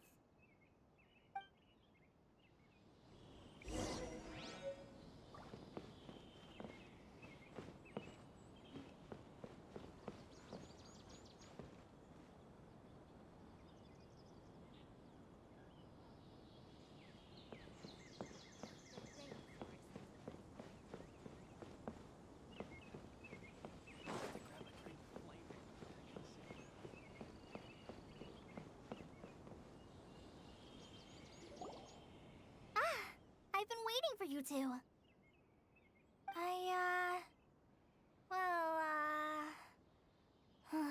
Never mind. I guess I should just wish you two a safe and successful journey. Thanks for waiting here just to see us off, Kale. We're headed to Sumeru City. Don't worry about me. I can take care of myself. My condition won't be getting in the way of my duties. I want to be a forest ranger after all. It's up to me and the others to protect the rainforest here. And, I'm sorry. I should have told you both about my condition when we first met. I just wanted you two to treat me as a normal friend, not some girl that needs your sympathy. But I guess now I understand that the most important thing is for friends to be genuine with one another. There's no need to apologize, Kale. We should be thanking you for trusting us enough to be your friends and sharing your past with us. We're probably still gonna worry about your condition, but that's because we're friends and we care about you. Thank you. That means a lot. Before you leave, I have something for you. Oh? What is it? It's my recipe for pita pockets. I told you that I'd give you a copy, remember? My handwriting is a little, messy, so please don't laugh. Yay! Thanks, Kale. Now we can eat those scrumptious little pitas whenever and wherever we like. I hope that whenever you eat them, you'll both remember your time here in Gandharvaville. Well then, I, trainee Forest Ranger Kale, bid you both farewell. Please visit Gandharvaville again. The Rangers will always be ready to assist you here.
Only take orders from my employee.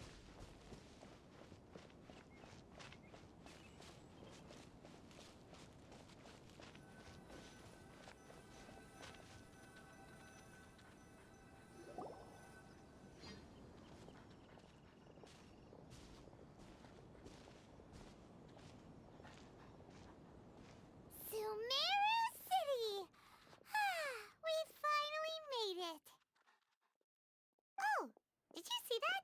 When those people entered the city, something on their heads lit up. One moment, please, you two. It appears this is your first time visiting Sumeru City. Oh, yeah, that's right. But how did you know that? Because there's currently no information on either of you in the Akasha. But no need to worry, that won't prevent you from entering the city. In fact, the Academia conveniently provides each traveler to Sumeru City with a device. Perhaps you two have heard of the Akasha before. It's our beloved Greater Lord Rukkhadevata's lasting legacy, a treasure trove of collected knowledge. After centuries of tireless research on the Akasha, the Academia created one of its most ingenious inventions, the Akasha Terminal. As long as you are within Sumeru's borders, you may use an Akasha Terminal to connect directly to the Akasha and access any knowledge you need. I should mention that due to technical limitations, the operation of Akasha Terminals will be much smoother and more effective in large cities such as Sumeru City and Port Ormos. Oh, so this is the thing that Tainari was telling us about. It sounds pretty amazing. You two are quite fortunate. Until recently, it was standard practice to only issue Akasha Terminals to outlanders who spent an extended amount of time in Sumeru. However, this policy was recently changed, and now all travelers are issued one upon arrival. Here are your Akasha Terminals. Please handle them with care. It kinda looks like a leaf. To activate it, simply hold it in your hand and say the following phrase to yourself. May the mighty God bless us with their voice of wisdom. Oh, says this little doodad lets you access knowledge. Maybe we can use it to find a way to meet Lesser Lord Kusanali. Let's give it a try. Ahem. May the mighty God bless us with their voice of wisdom.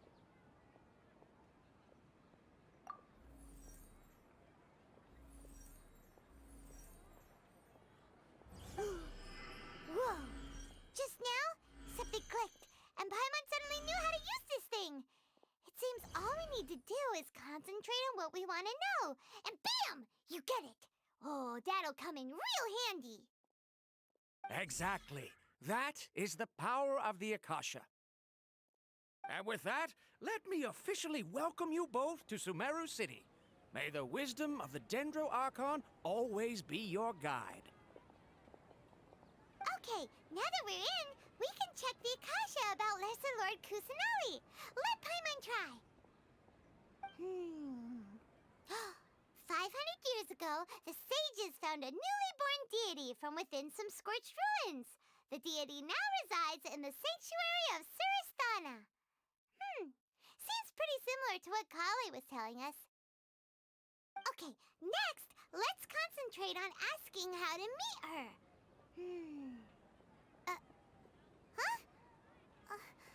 Paimon doesn't sense anything. The Akasha didn't respond to Paimon's question. Oh, come on! Ugh. Focusing on this question feels like when you have something you're trying to remember and it's on the tip of your tongue, but you just can't think of it. Ugh. Paimon's brain is exhausted.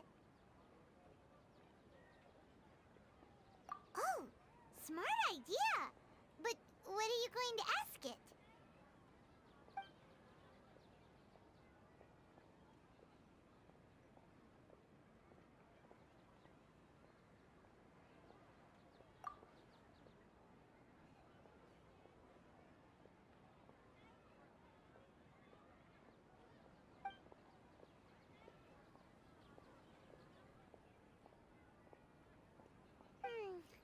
You too?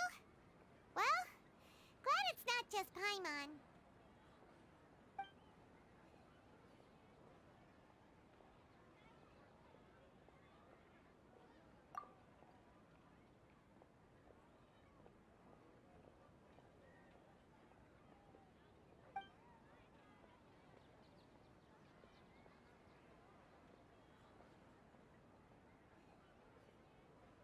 Huh.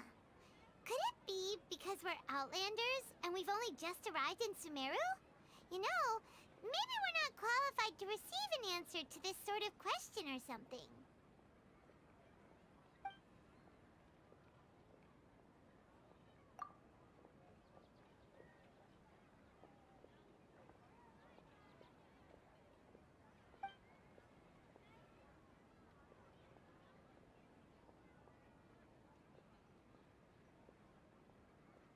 Uh-oh. Paimon's getting all teary-eyed all of a sudden. It feels like the people of Sumeru really miss their Archon. Well, seems no matter which way we try, we can't find anything that'll lead us to Lesser Lord Kusanali.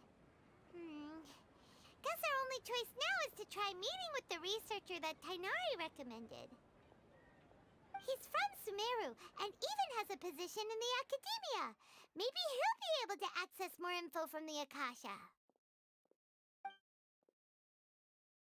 Let's see. Tainari wrote an address on the letter's envelope. Oh, it's not far from the city's gate. Let's head over and have a look. Hopefully he's at home.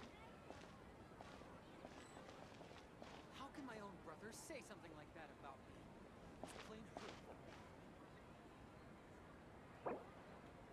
This, don't forget that. Yes, we must document everything. Watch out for the pickpockets.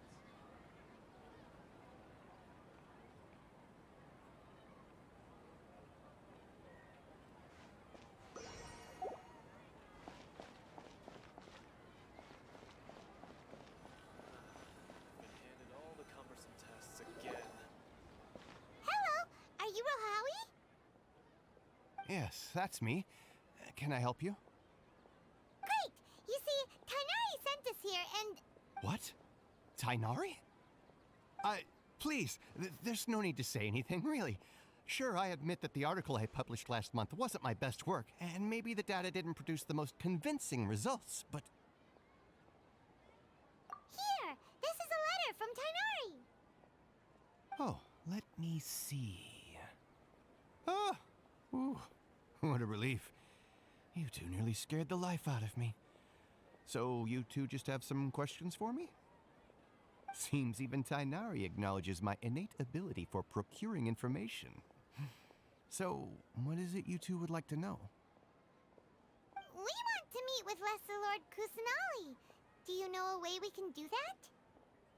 You mean you want to meet the Dendro Archon herself?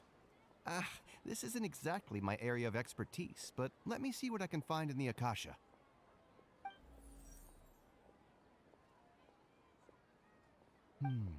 Sorry, the Akasha didn't respond to my query. What? You too? But what about your abilities for getting information and all that? Paimon was sure you'd be able to access more info than we did. Well, as I said, this isn't my area of expertise. I am but a lowly researcher, so the Akasha doesn't see a need for me to know more about the Dendro Archon. All I know is that ever since Lesser Lord Kusanali returned to Sumeru, she's never left the Sanctuary of Sorasthana or made a public appearance. Huh. Didn't expect her to be such a mysterious figure. The Dendro Archon is somewhat of a recluse. Perhaps she just doesn't want to entertain visitors, which would explain the lack of information in the Akasha. But then what can we do? No need to worry just yet. I'm only hypothesizing here.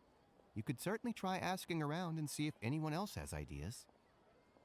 And besides, you two should consider the bright side of things. Not being able to see Lesser Lord Kusanali may not be a bad thing. In this world, there will always be information you cannot obtain from the Akasha and things you can never accomplish. Knowing when to yield is a form of wisdom. Take me, for example. It's a miracle if my brain cells can spit out one paper every 3 years. But Tainari? That guy can publish 3 papers in just a single year. Okay. Thanks for your advice.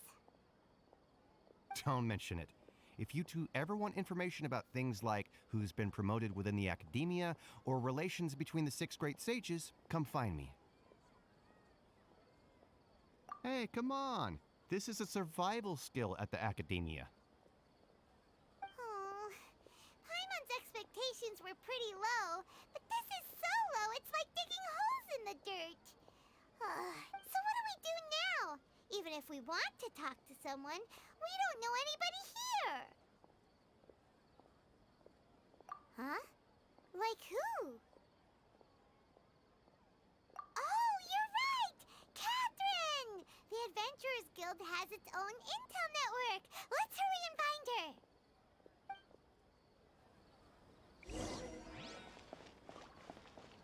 Watch out for pickpockets. And all the cumbersome tests again.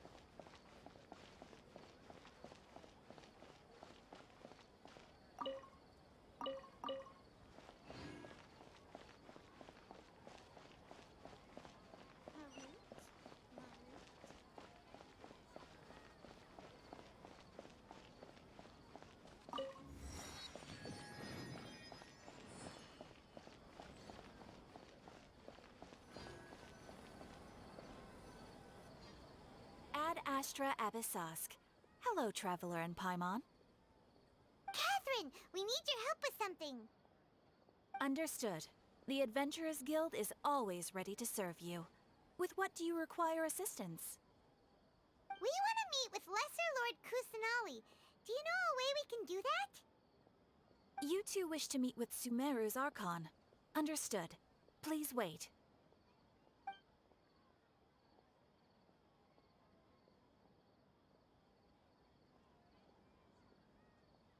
I apologize, but I am unable to call up any relevant information in the Akasha. I'm also unable to locate any pertinent information in my personal memory. Aww, another dead end. Well, if Catherine can't help us, then we really don't know anyone else to ask now. Please do not worry. I may know of someone who can help you two. In Sumeru, the Adventurers Guild does not serve as the vanguard of information. Rather, there are numerous active mercenary groups collectively known as the Eremites. They take on various contracts and work all across Sumeru, so they naturally accrue intelligence. An Eremite brigade called the Corps of 30 is in charge of Sumeru City's defenses. Not only are they the oldest brigade, but they are responsible for managing and coordinating the affairs of all other mercenary brigades. Corps of 30? What a weird name. Supposedly, they are named as such because their ranks numbered 30 at their inception. Asfand, an advisor with the Corps of 30, maintains good relations with the Adventurers Guild. Though he's already retired, he and his words carry great weight within mercenary circles. If you'd like to get in contact with him, you can find him at the Corps of 30's headquarters, the Citadel of Rexar. You're welcome. I wish you two the best of luck.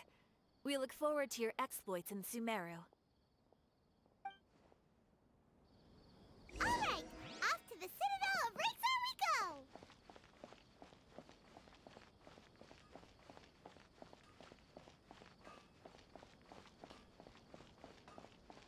The sight of shiny jewels always frightens me.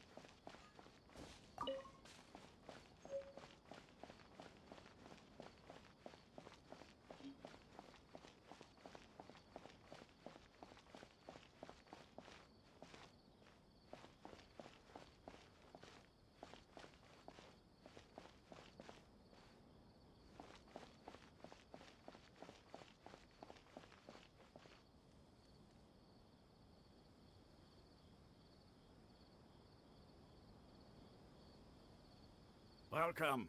The Adventurers Guild told me to expect you two. It's nice to meet you, Asfand. We'd like to ask you about something.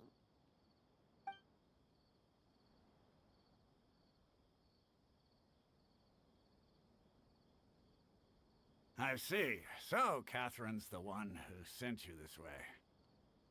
Ha! It's true that the Eremites' network is vast, but even I can't help you meet the Dendro Archon. Wait, seriously? That's it? Afraid so. The Eremites aren't terribly religious, so we don't know much about divinities.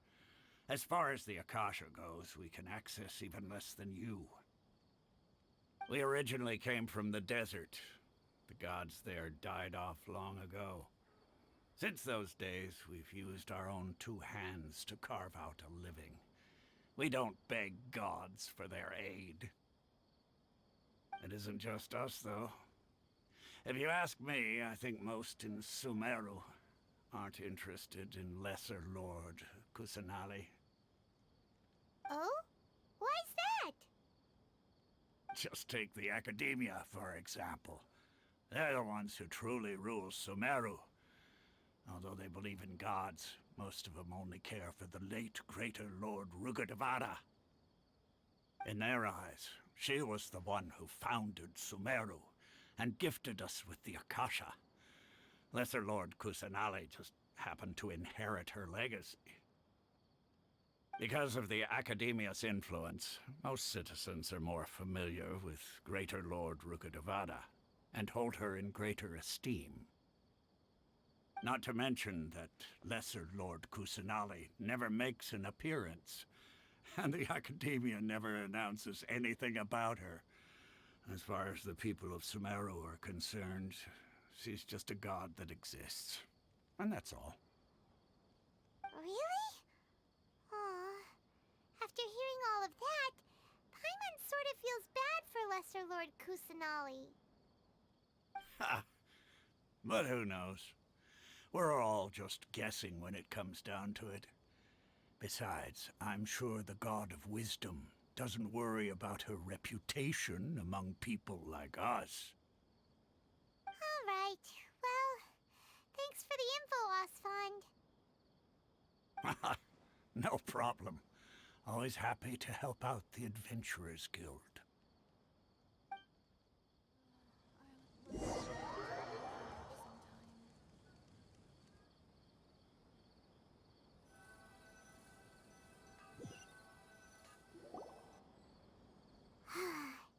Seems Osfond was right about most people's attitudes here.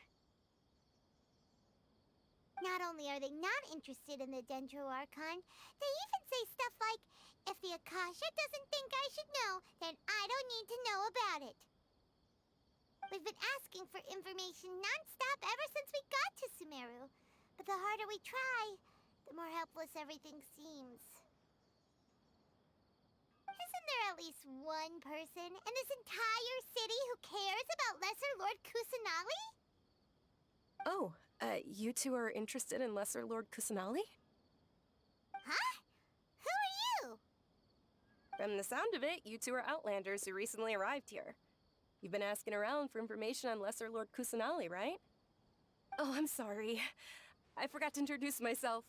I'm Dunyarzad, one of Lesser Lord Kusanali's faithful followers. Whoa, really? Then do you know how we can meet with her? I'm afraid I can't help you with that.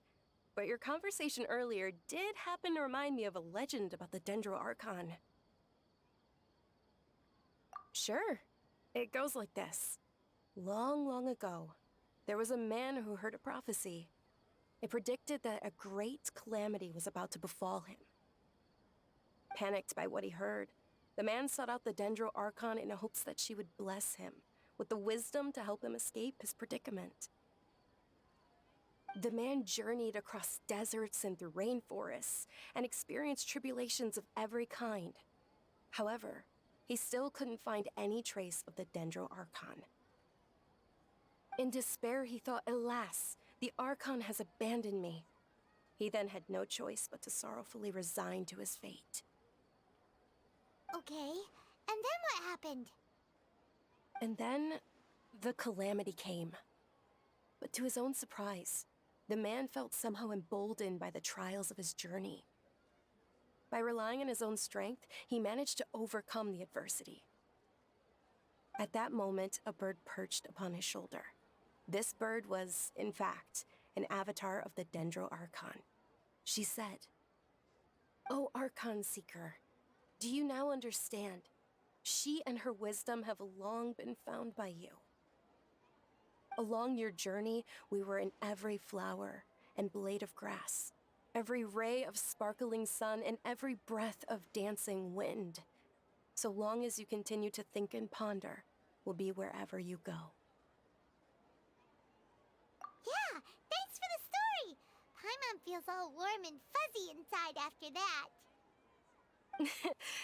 In a way, it seems like this story is also one of the Dendro Archon's avatars. Dunyarzad, since you worship Lesser Lord Kusanali, can you tell us anything else about her? Of course. So did you two know that,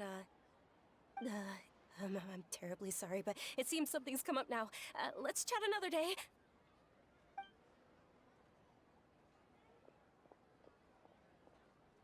Hey, wait! What the heck just happened? It looks like they're searching for someone. Dunyarzad was acting super nervous just now. You think they're looking for her? This stinks! We finally managed to find a lead about Lesser Lord Kusanali! We can't let them get in the way now! Let's see if we can get rid of them. Then we can catch up with Dunyarzad! Hey, have you two seen a brown-haired girl wearing a purple top and a long blue dress? We're looking for her. Did she have bandages wrapped around her wrists? Yes, that's her. Did you see which direction she went? Yeah, she went that way. Quick, after her!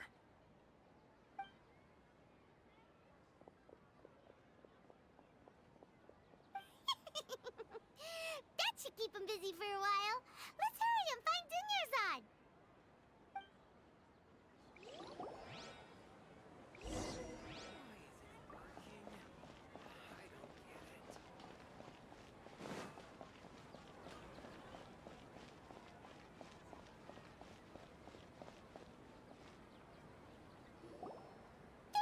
Dunyarzad, we thought you might have been long gone by now.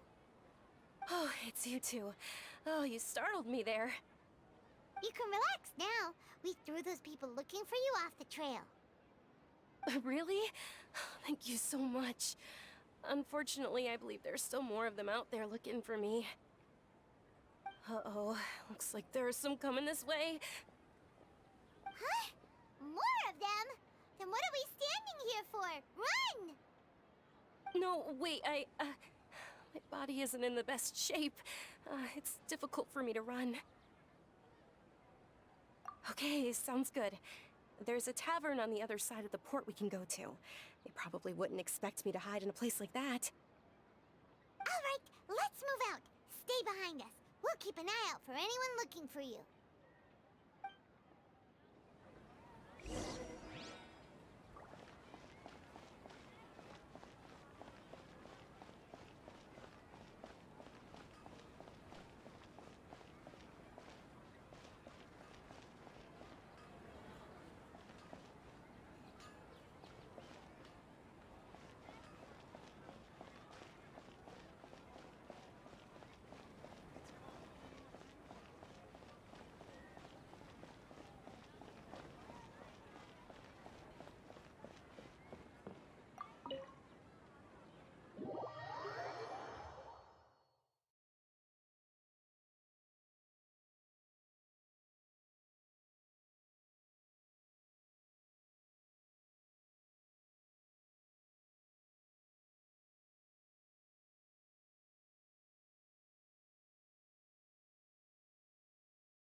We made it. Oh, they shouldn't be able to find us now. Wait, stand down, Dia.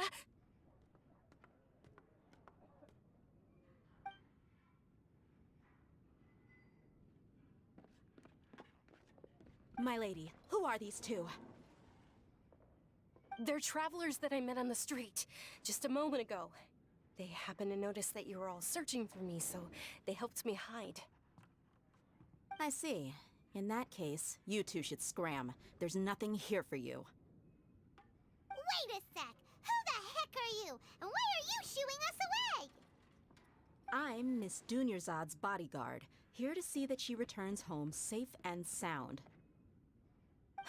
My lady, let's get going. You've been gone for so long that your parents are worrying themselves sick.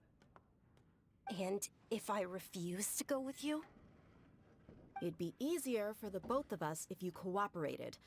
But if you insist on not going, then I'll have to carry you like a sack of potatoes. Hey! Dunyarzad already said she doesn't want to go back.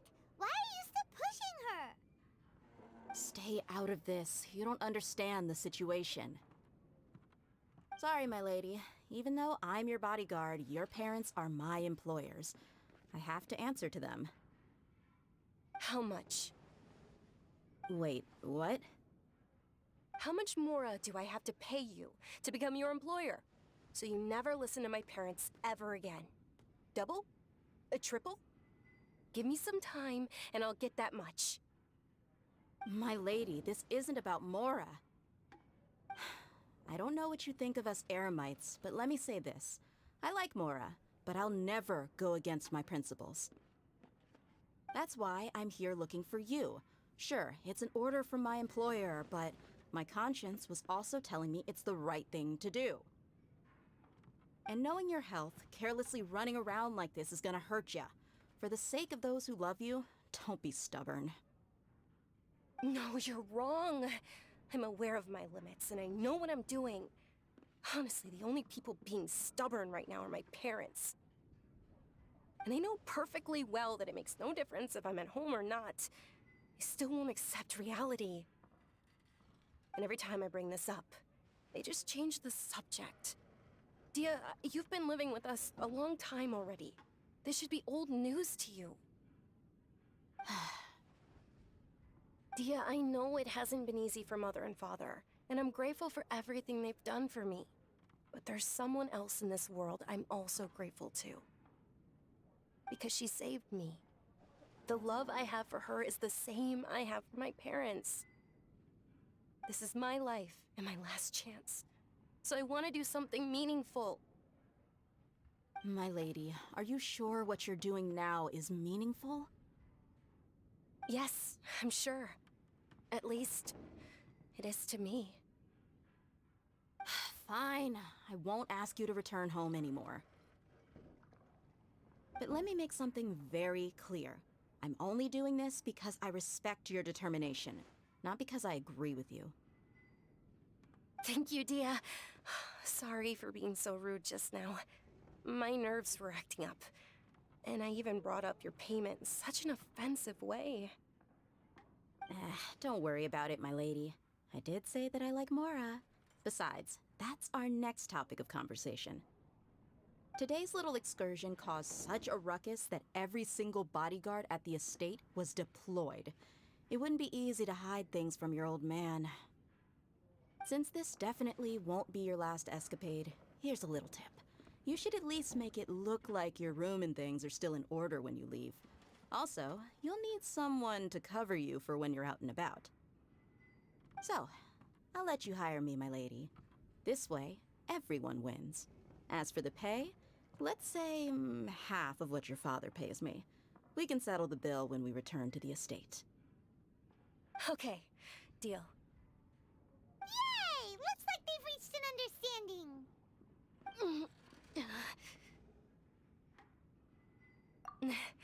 I'm fine, really. I just feel a little tired now that things have calmed down. My lady, stop trying to look tough. We're already in a tavern, so let's rest up and grab some grub. I'm sorry for worrying you two. If you don't mind, I'd like for you to join us. Sure! After you rest up, we want to hear more about Lesser Lord Kusanali.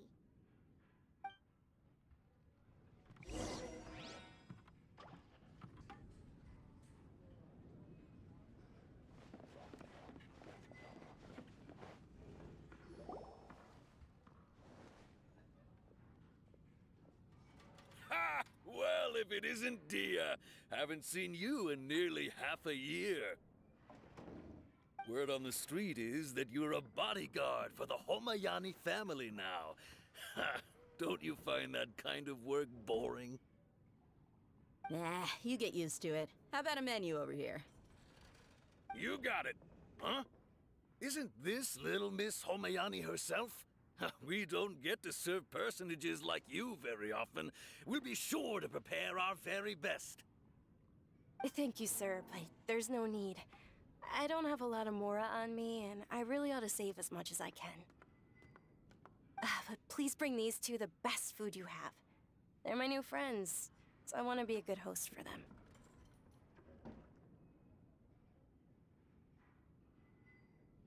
Wait, we're paying for ourselves now? Aw, Paimon kinda wanted to try something fancy, but we aren't exactly loaded. Guess Paimon will settle for something ordinary. How about our coconut charcoal cakes? They're our signature snack, and they run cheap.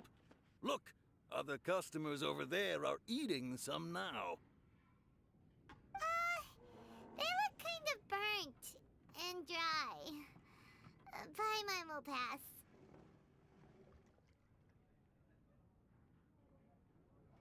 Hey, come on! Paimon has personal preferences too, you know.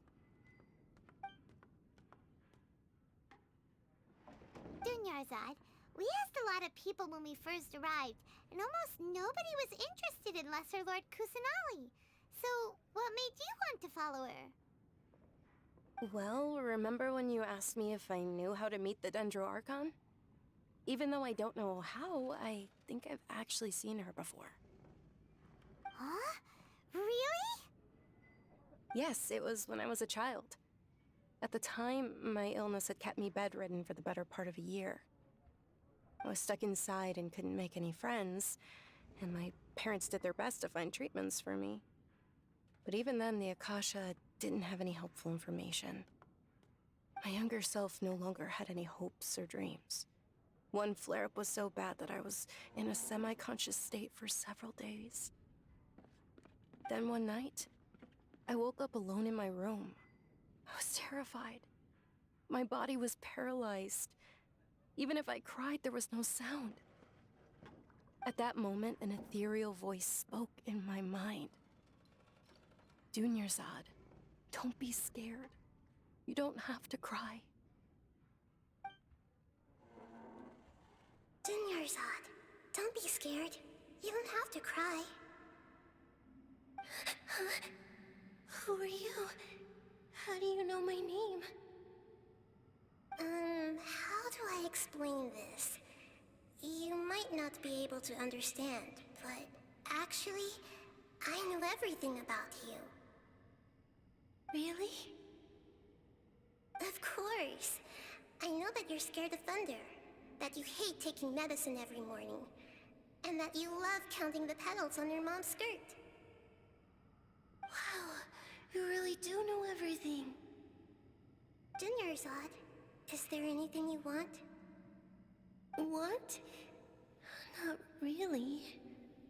I can't go anywhere or do anything. Huh? But aren't you a child? All children have wishes. Tell me what you want, and maybe I can make it happen. But, can you make my illness go away? Oh. I'm sorry. But I'm not powerful enough to do that right now. Then, can you be my friend? After that, the voice said, "Okay, I'll be your friend." Although my body was suffering during those days, that voice encouraged me and told me many wondrous things. Beyond my window was the flourishing Sumeru city. Beyond the city was a lush rainforest. And beyond that was the wall of Samiel, deserts, and all of Tevat. Once I finally made it through that bout of illness, I couldn't hear that voice anymore. I told my mother about it, but she said that I must have been dreaming. But I know that that voice wasn't a figment of my imagination. Before that, I had never heard of Tevat. Yes, for sure. If it weren't for that voice, I would have never grown curious about the outside world, nor would I have learned how to read and enjoy so many books. That voice sparked a desire for wisdom.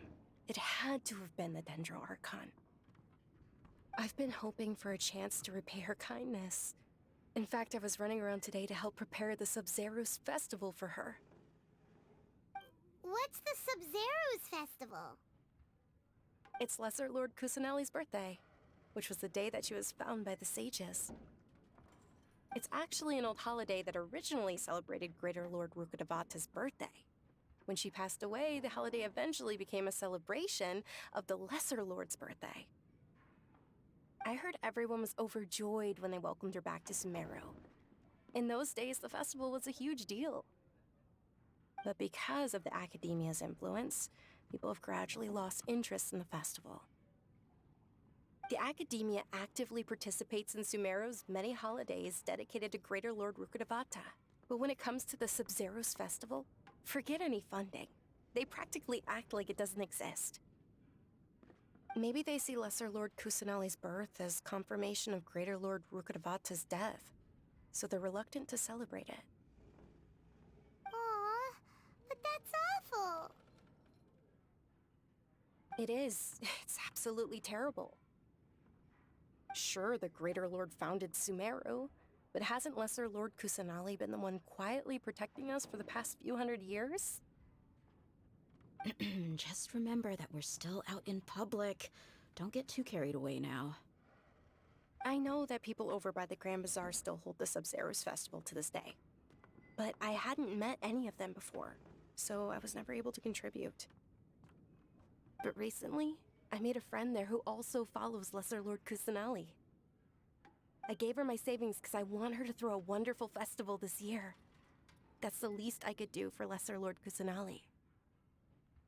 Hold on, my lady. Does this friend happen to be Nilu, the one who sends flowers to the estate? Yes, that's her.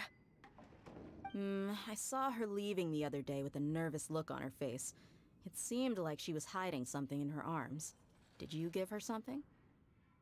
Yes. Initially, I didn't have much Mora prepared, so I had Nilu sell one of my skirts. I've agreed with Nilu to meet up at the Grand Bazaar today, and see how things are coming along. Dia, would you accompany me? Sure. That's quite the trip, though. I'll carry you. No, that would be too much, even for you. You might as well just accept the lift. If I let you walk, who knows how long it'll take us. And if anything happens to you, then I'd really never hear the end of it from your father. But of course. Nilu will be thrilled to hear there are more people interested in Lesser Lord Kusanali.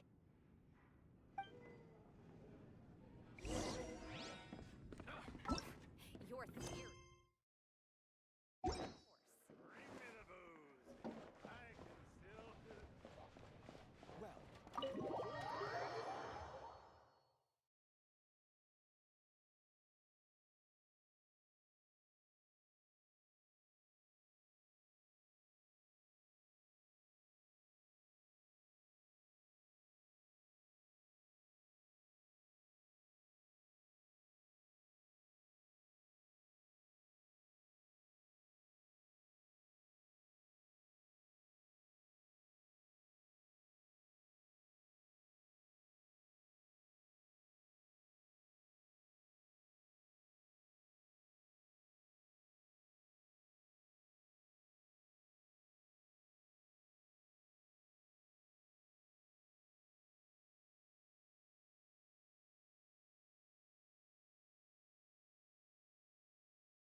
Sorry I'm late, Nilu. Oh, Dunyarzad. It was taking you so long that I assumed you got trapped at home, but you made it in the end. Uh-oh. But if Dia's here, that means you got caught, right? You could say that, but everything worked out. She's on our side now. Not completely. Oh, and who are these two? Oh, meet the Traveler and Paimon, my two newest friends. They're visitors who just arrived at Sumeru City and are looking for information on Lesser Lord Kusanali. So you're followers from another land? That's wonderful.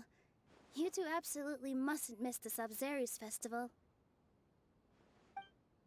By the way, Dunyarzad, we've already started decorating the Grand Bazaar. It looks spectacular, thanks to your generous contribution. You're very welcome. It's the only thing I could do. Do you still have enough Mora? Probably? But don't sweat it. We've already finished renovating the stage. Come on, I'll show you.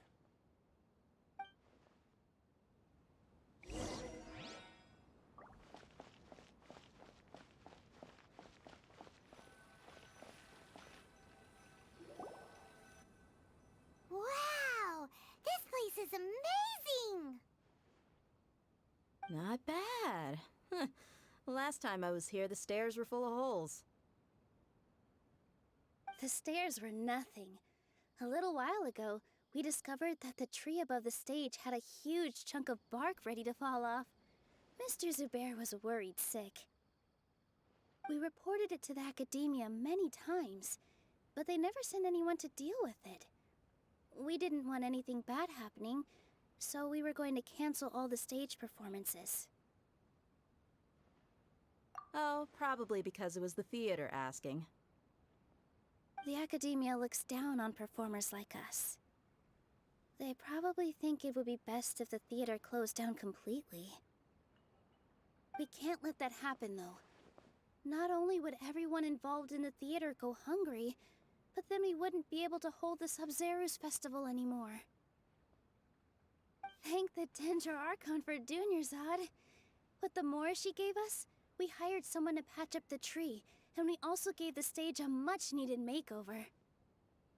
The stage is going to be even prettier when it's festival time.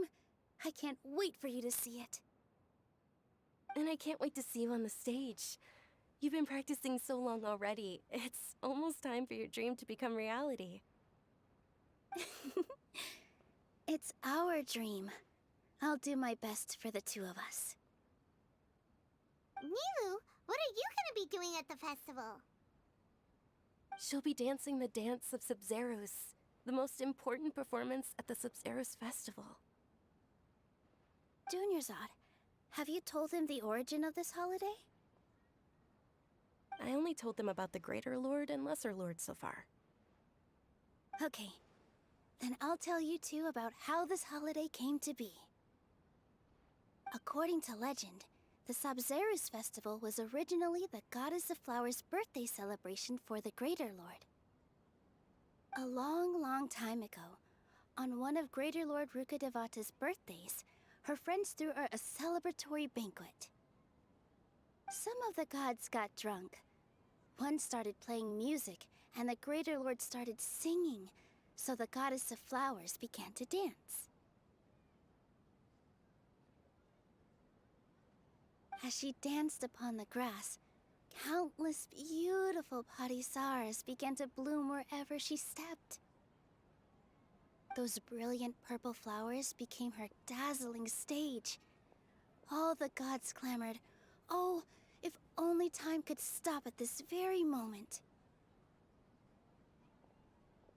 Huh? Really? Oh, you probably mean because all the gods in this story are no longer alive. Although they aren't around anymore, they're preserved in our tradition of dance. This outfit I'm wearing is apparently based on how the Goddess of Flowers looked. Though we're just tiny people compared to the Divine, we still have to do our best to make sure that the birthday girl feels loved on her special day. Nilu, you of all people will definitely be able to convey our well wishes to the Dendro Archon. I also noticed that you went the extra mile and scattered Patisaras around the stage. They symbolize the goddess of flowers, after all. It's just a shame that all the real Patisaras went extinct after her death. Yeah. The Greater Lord brought forth Patisaras in memory of the goddess of flowers, but she ultimately could never truly replicate that beautiful purple. Thinking about the goddess of flowers dance makes me wish I could have seen it. If my stage were anything like that, I'd be thrilled if I had just 2 real Patisaras on the stage. So, Traveler and Paimon, what do you think? Interested in the Sabzeruz festival? Will you two be coming? All of Lesser Lord Kusanali's followers will be there for her birthday. It'll be a good opportunity for you to learn more about her. Ooh, Paimon thinks that's a great idea!